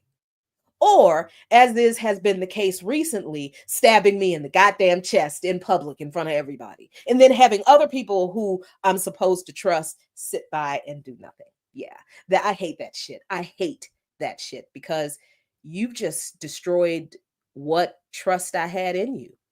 So now this is just more people that I can't trust. And that makes me a lot more vulnerable. That means my head is on a swivel around you all of the time. That means I don't want to be around you because I don't trust you. I don't, not necessarily to stand up for me, but I don't trust you to stand up for the truth. That's the thing. That's the thing right there. So yeah, I do have a problem. I absolutely do. That is, and I think I have, in the past few years, I think I've learned, like, that is the thing with me that has always gotten me to this place of, damn, I can't trust anybody but myself. Do you see do you understand what I'm saying? And it is something that I've experienced over and over again in my life, and I think most people have, right? I think that's not like unusual. I think we've all been through periods of time where people that we thought we could trust, thought we were on the same ideological whatever wavelength with whatever, and we got stabbed in the back, got kicked in the teeth, got kicked in the back, whatever, got betrayed, and we couldn't trust those people anymore. And yes, that does something to you. Yeah, it does. It does something to you internally when somebody that you care about, somebody that you thought you could trust, shows you, I don't give a fuck about you. I don't care about you that much. That's what it looks and feels like to me. Right? It's not, yeah, that's what it is. It's like people are literally saying to you, I don't give a fuck about you like that.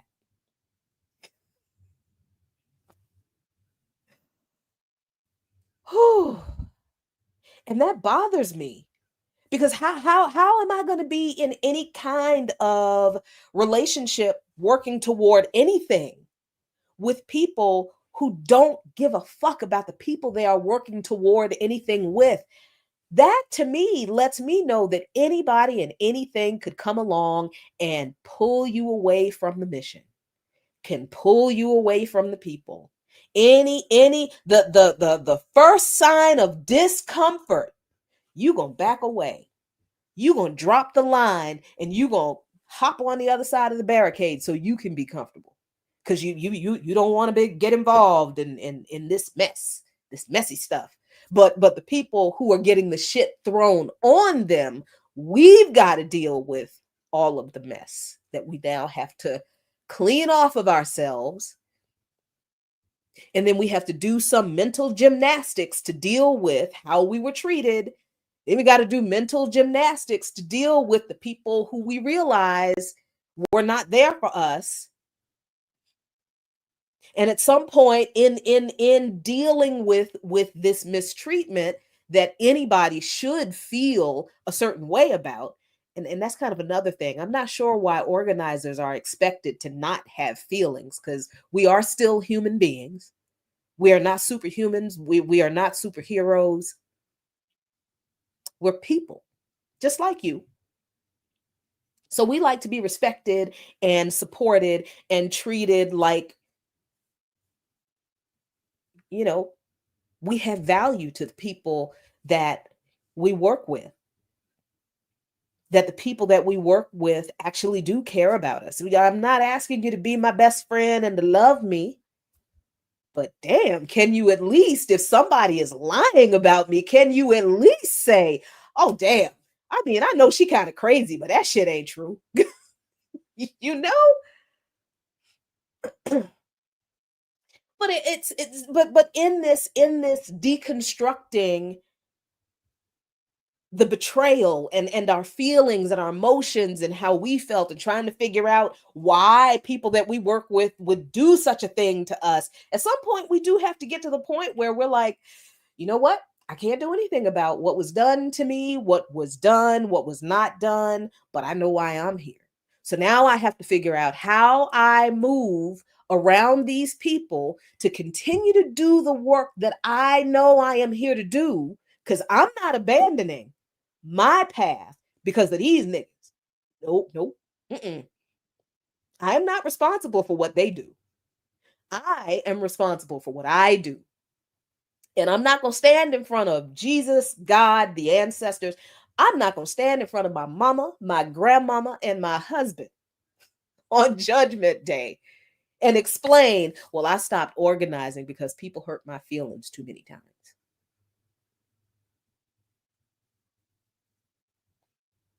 I cannot tell you how many times I have wanted to. Oh, absolutely. I have wanted to. Like, you know what? Take my name off of all of these lists. Don't call me no more. Don't email me for nothing. I ain't speaking nowhere. Leave me alone. I am going to garden, and that's it. Not talking to another soul. I've wanted to.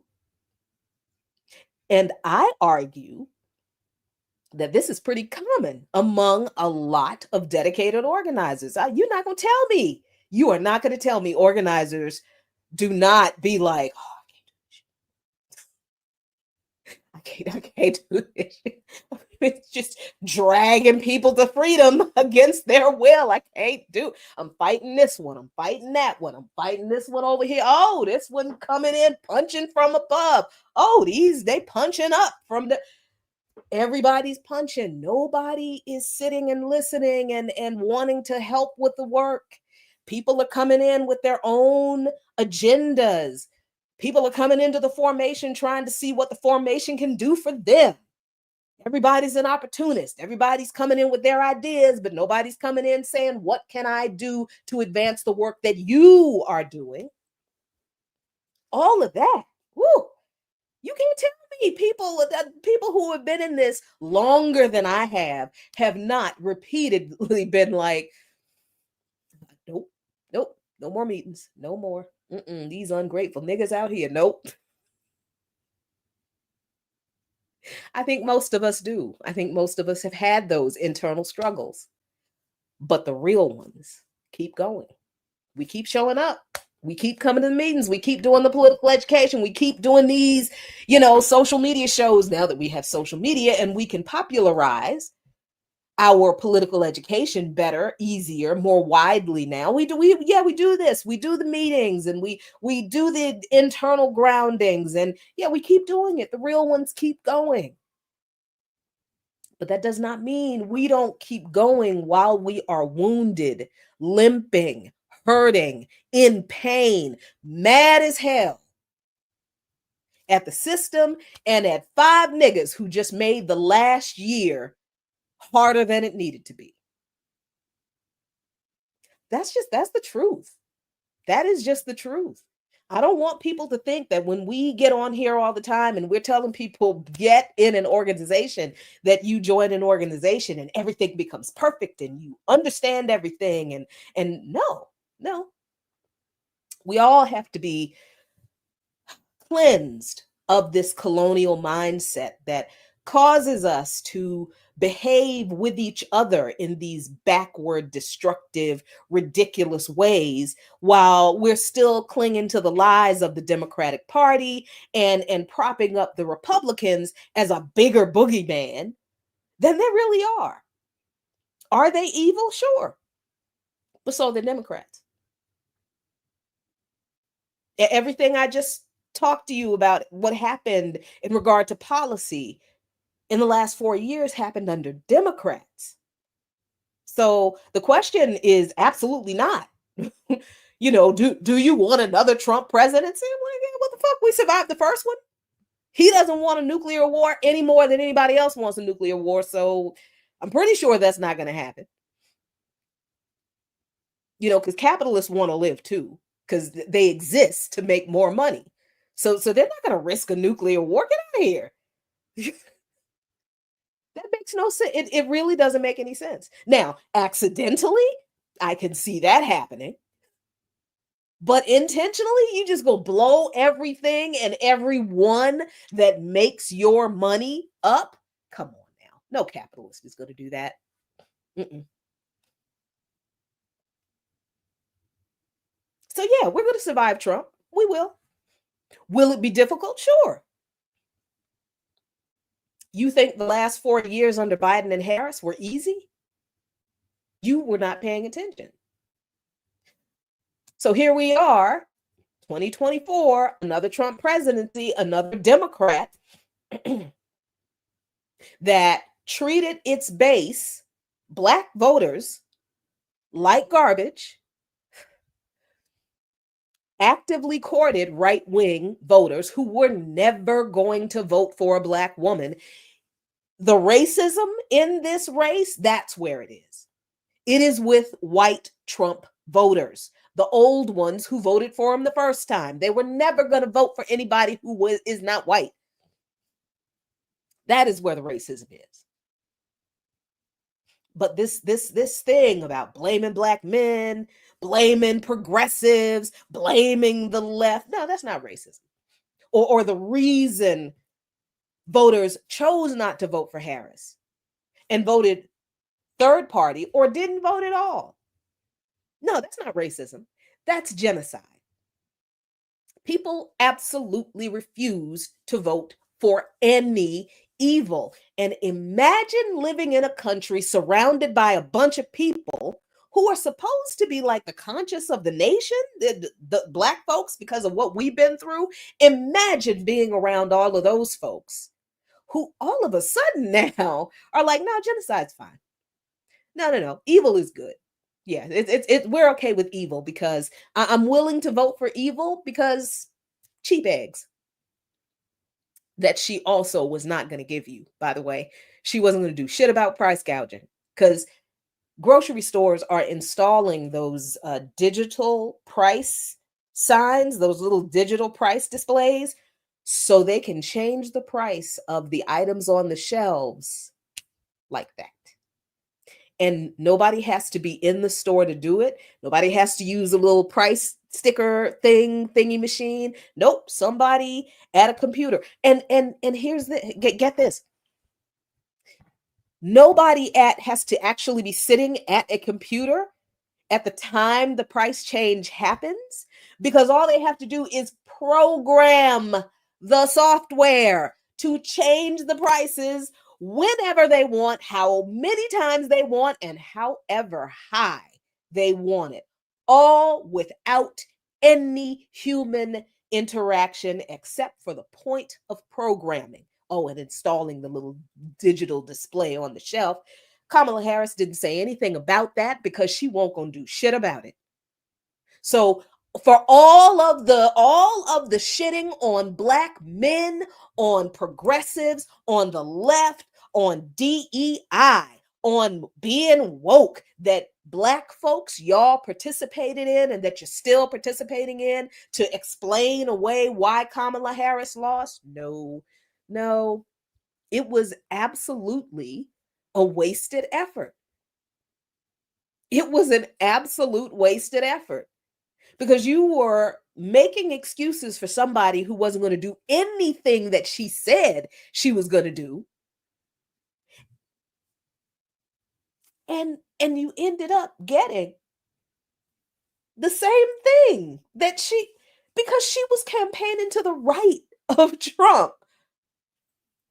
So y'all were voting for a Democrat who promised to put Republicans in her cap. Y'all are afraid of Project 2025, and Project 2025 is nothing more than what was it? The Project for New American Century. It's nothing more than the contract with America. It is the Heritage Foundation's blueprint for taking over the government that they've always had. It is not new. Not only is Project 2025 not new, but Biden and Obama have already done a lot of the things that Project 2025 has in it that y'all are so afraid of. When I talked earlier about attacks on Medicare, attacks on Social Security,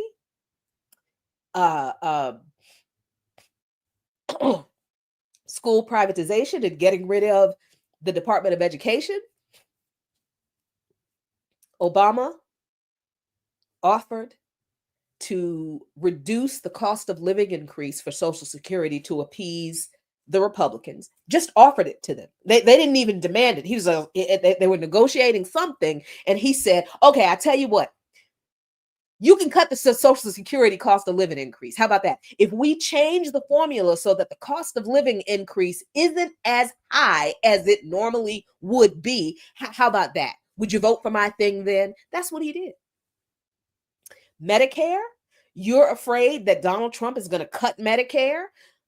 Joseph Biden has already cut funding for Medicare Advantage. Now, I'm not crazy about Medicare Advantage. I think it's kind of a ripoff, but I can see that because Medicare doesn't have dental or vision coverage, I can see why people would buy a Medicare Advantage plan, because that does provide coverage for those things.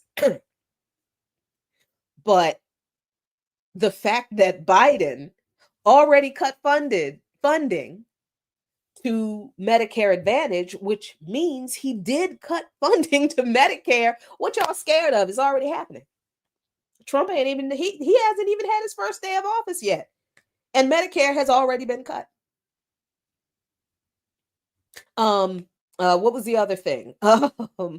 Oh goodness, what did he, the border wall? Oh, you're so afraid of, the deportation of immigrants, and Trump is really gonna build the border wall. Do you know that Joseph Biden overrode at least 25 environmental laws to build his section of the wall in Texas?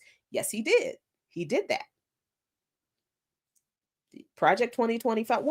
What's Trump gonna do that's worse than that?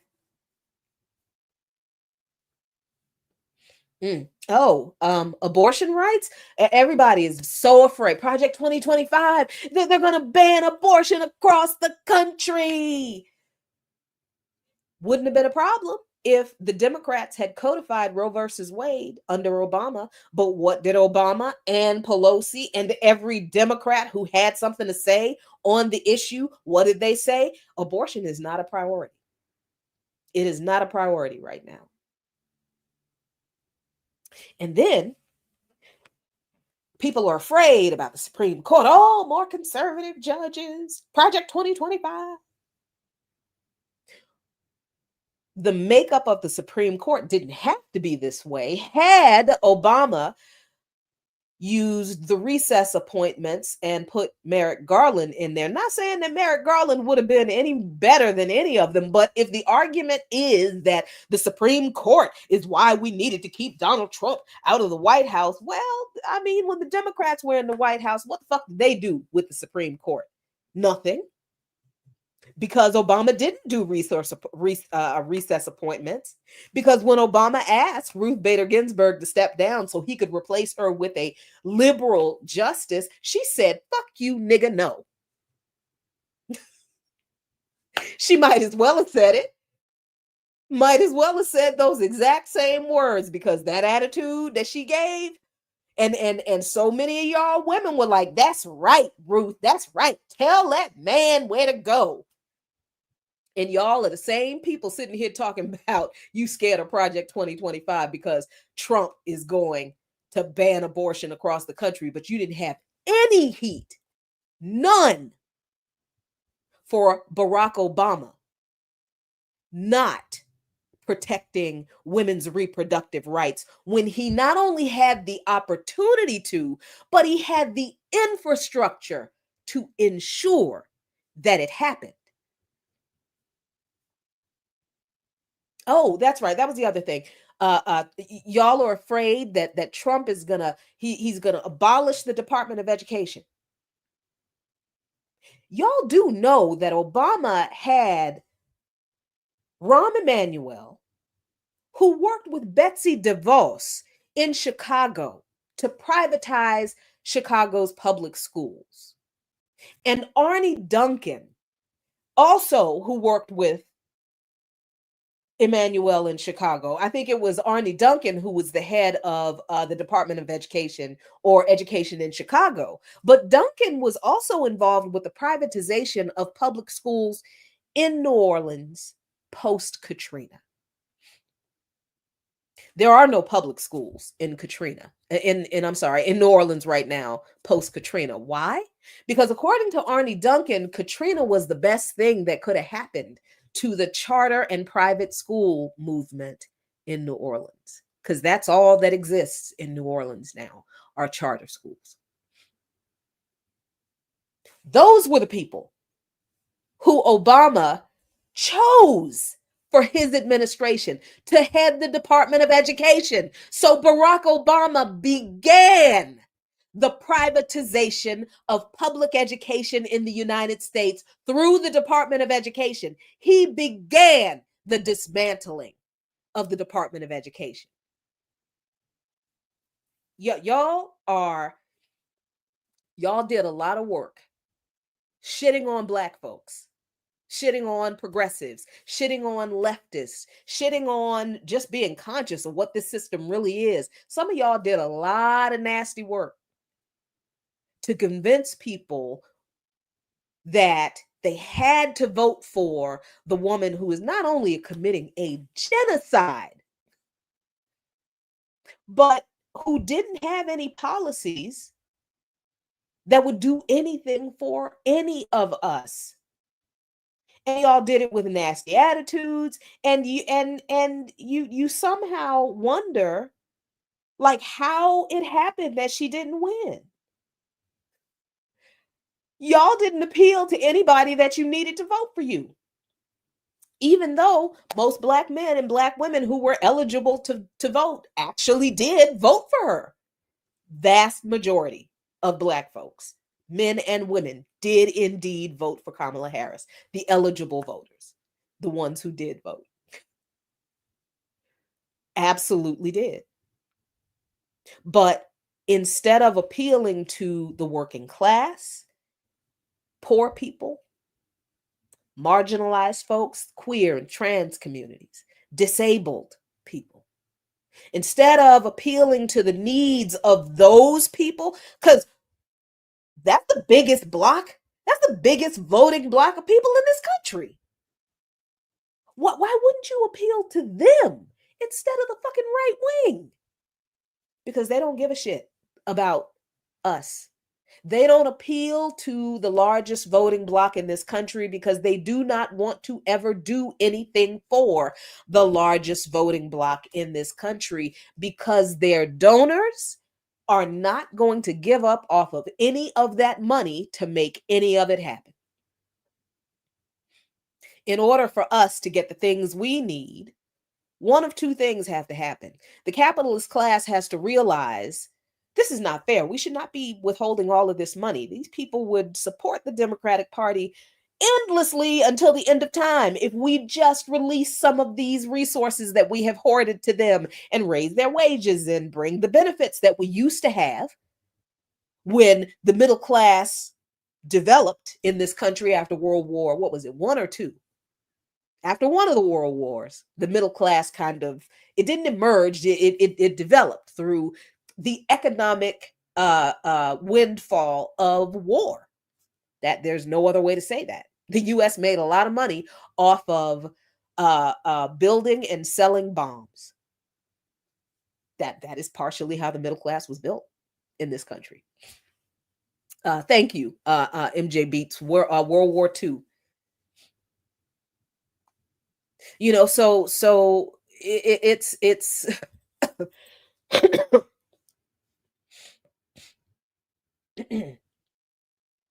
the capitalists are never going to go back to having the kind of relationship with workers that they had before World War II or during that period when the middle class was built. Because the middle class was built on people who had decent jobs with decent wages, where one income could support a family, one income could buy a house, that one income could put food on the table and send kids to college.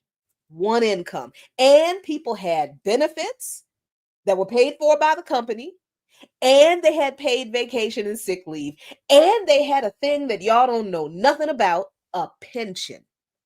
That is how the middle class was built. All of those things that corporations at that time realized, okay, we should give our workers these things because they're our workers and they're the ones who do the labor. So let us make sure that we take care of them. Yeah, they don't think that about workers now. They're like, fuck it, fuck you. Fuck you. Because if you want to eat, you are going to work for whatever we give you. Because that is the situation. That is the society they have created. When FDR got that New Deal passed, the capitalists were like, oh no, we're not doing this. Oh no. All of this giving to workers, nope, this shit stops. So the assault on workers, did it begin entirely with the New Deal? I don't think entirely. I think the assault on workers was a slow march from the end of slavery throughout the period of labor organizing in the South and in the big cities where Black folks migrated to the big cities and where worker solidarity across races and ethnic groups could be achieved. I think the backlash against workers happened all through that period. And Bill Clinton comes along in the 90s and passes NAFTA, and that put a bow on it. The assault on the American worker, the assault on American manufacturing, the assault on American industry, NAFTA put the final nail in the coffin. That was a Democrat. And you got people who are still beholden to a party that they know did that, and that they know those policies hurt guess who the most? Us.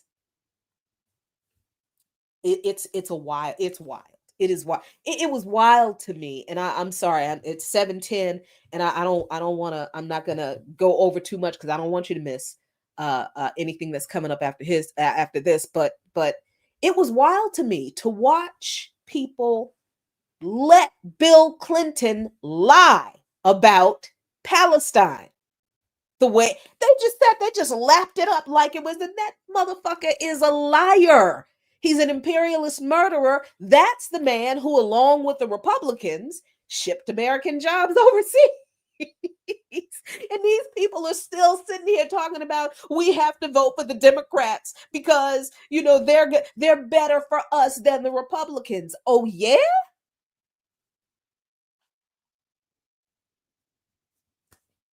So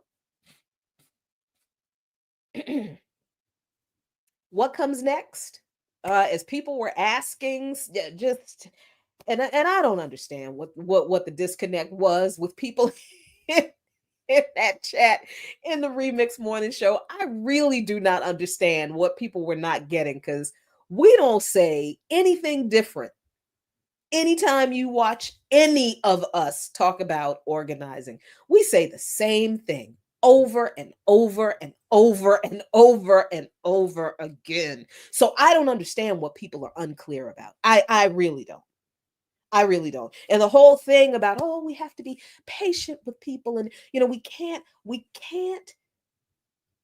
have to be careful with how we engage with people who. Am I going to cuss at people like this who come to our political education, to our town halls, into our Zoom meetings? If they really want to know, do I cuss it? No, I don't. Of course not.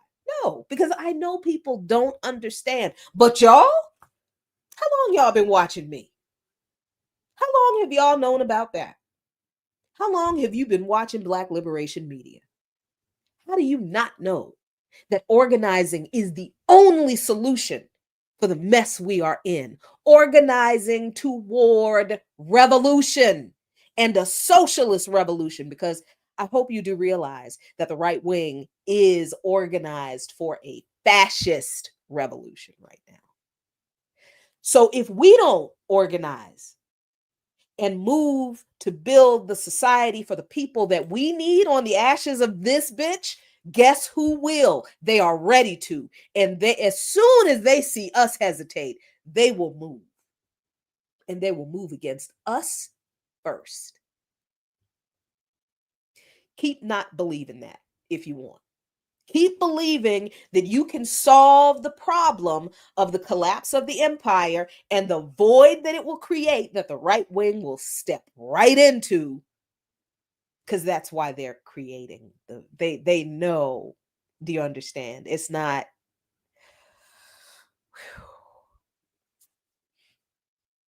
Yes, I am a metalhead, Stephanie. And let me tell you, my metal has been feeding my angry soul this week. It's been fantastic. I have listened to more Slayer than I have listened to probably in my entire life as a metalhead.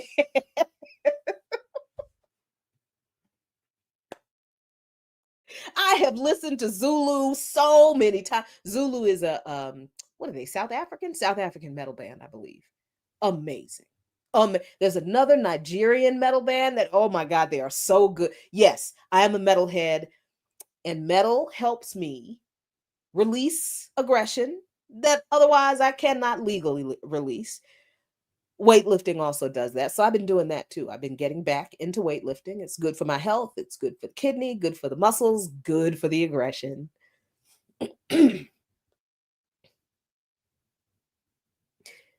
What comes next? Organize.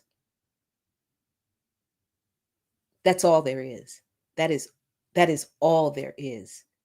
I know people want to believe that they can vote our way into a better society. That is not how capitalism works. That is not how imperialism works. Those systems need to be destroyed, because a socialist system, it's very much like the dichotomy of dark and light, don't exist in the same place at the same time. Capitalism, socialism. Are there countries that have a mixed socialist and capitalist system? Absolutely. China's one of them. So is Vietnam.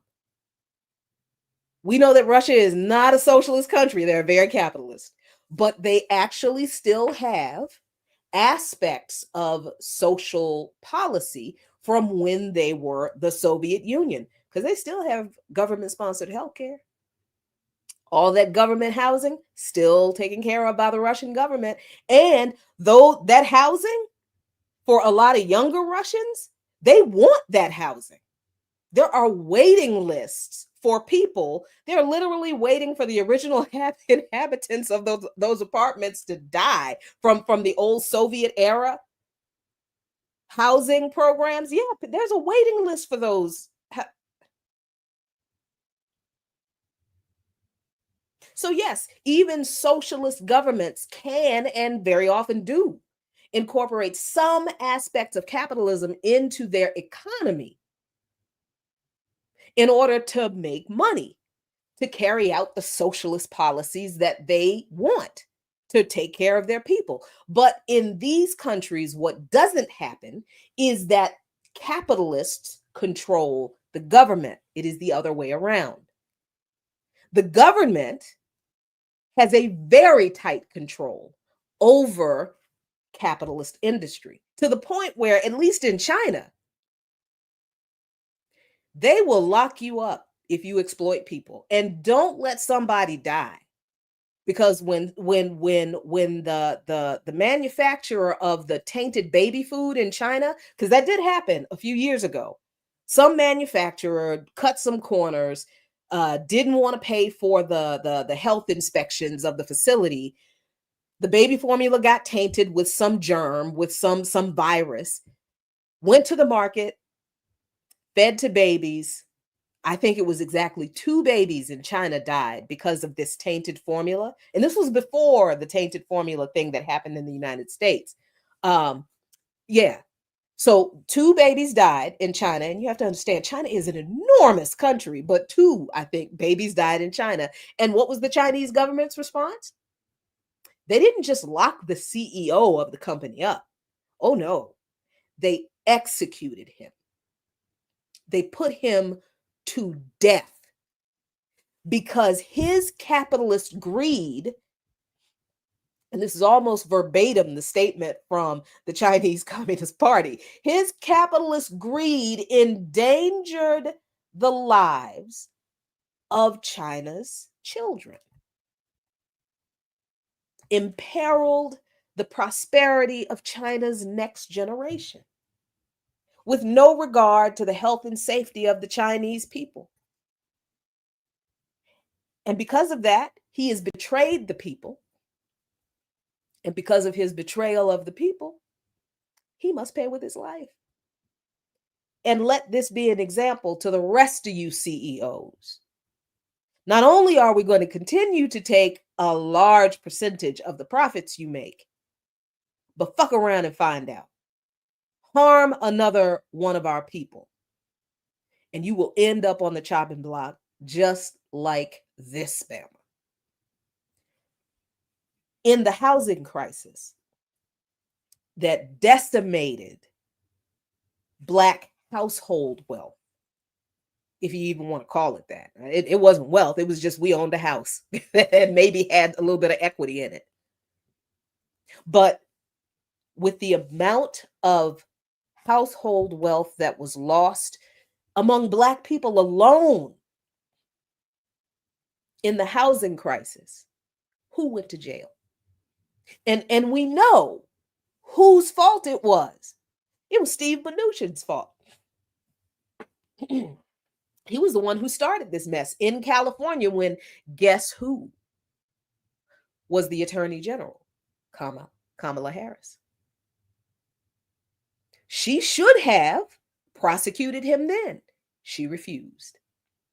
And so did Barack Obama.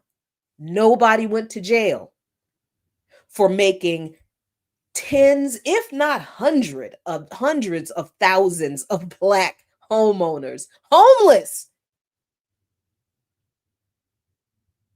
People lost their homes, or they lost the equity in their homes, and then they suddenly owed more money on their homes than their homes were actually worth. It was terrible. Who went to jail in the United States for any of that? People committed suicide because that was all they had. And yes, people were made homeless. Who went to prison? Nobody. Oh, except for the homeless people who were sleeping in the wrong place at the wrong time. So, let me stop because I could go on because I'm still angry. So, thank y'all very much for watching this Friday. This Friday is Darker Than Blue and Hour. I gotta figure out what to call these extra. Y'all have to help me come up with a name for the Darker Than Blue extended. That's not the name. It's not cute enough. I need it to be very cute and very catchy. So I need y'all's help because I'm tired now and I don't want to think anymore. Oh my gosh, on the 16th, I hope you get yourself to Baltimore for the Duopoly's Impact, Working Against the African Working Class. This is a town hall, so your attendance, your attention, and your participation is not only welcome, but expected. It will be at Payne Memorial AME Church at 1714 Madison Avenue, Baltimore, Maryland. I can never share the graphic right. Let me see if I can do it right this time. Let's see. Oh yeah, there you go. There's the information. Please copy it down if you can get to Baltimore on November 16th.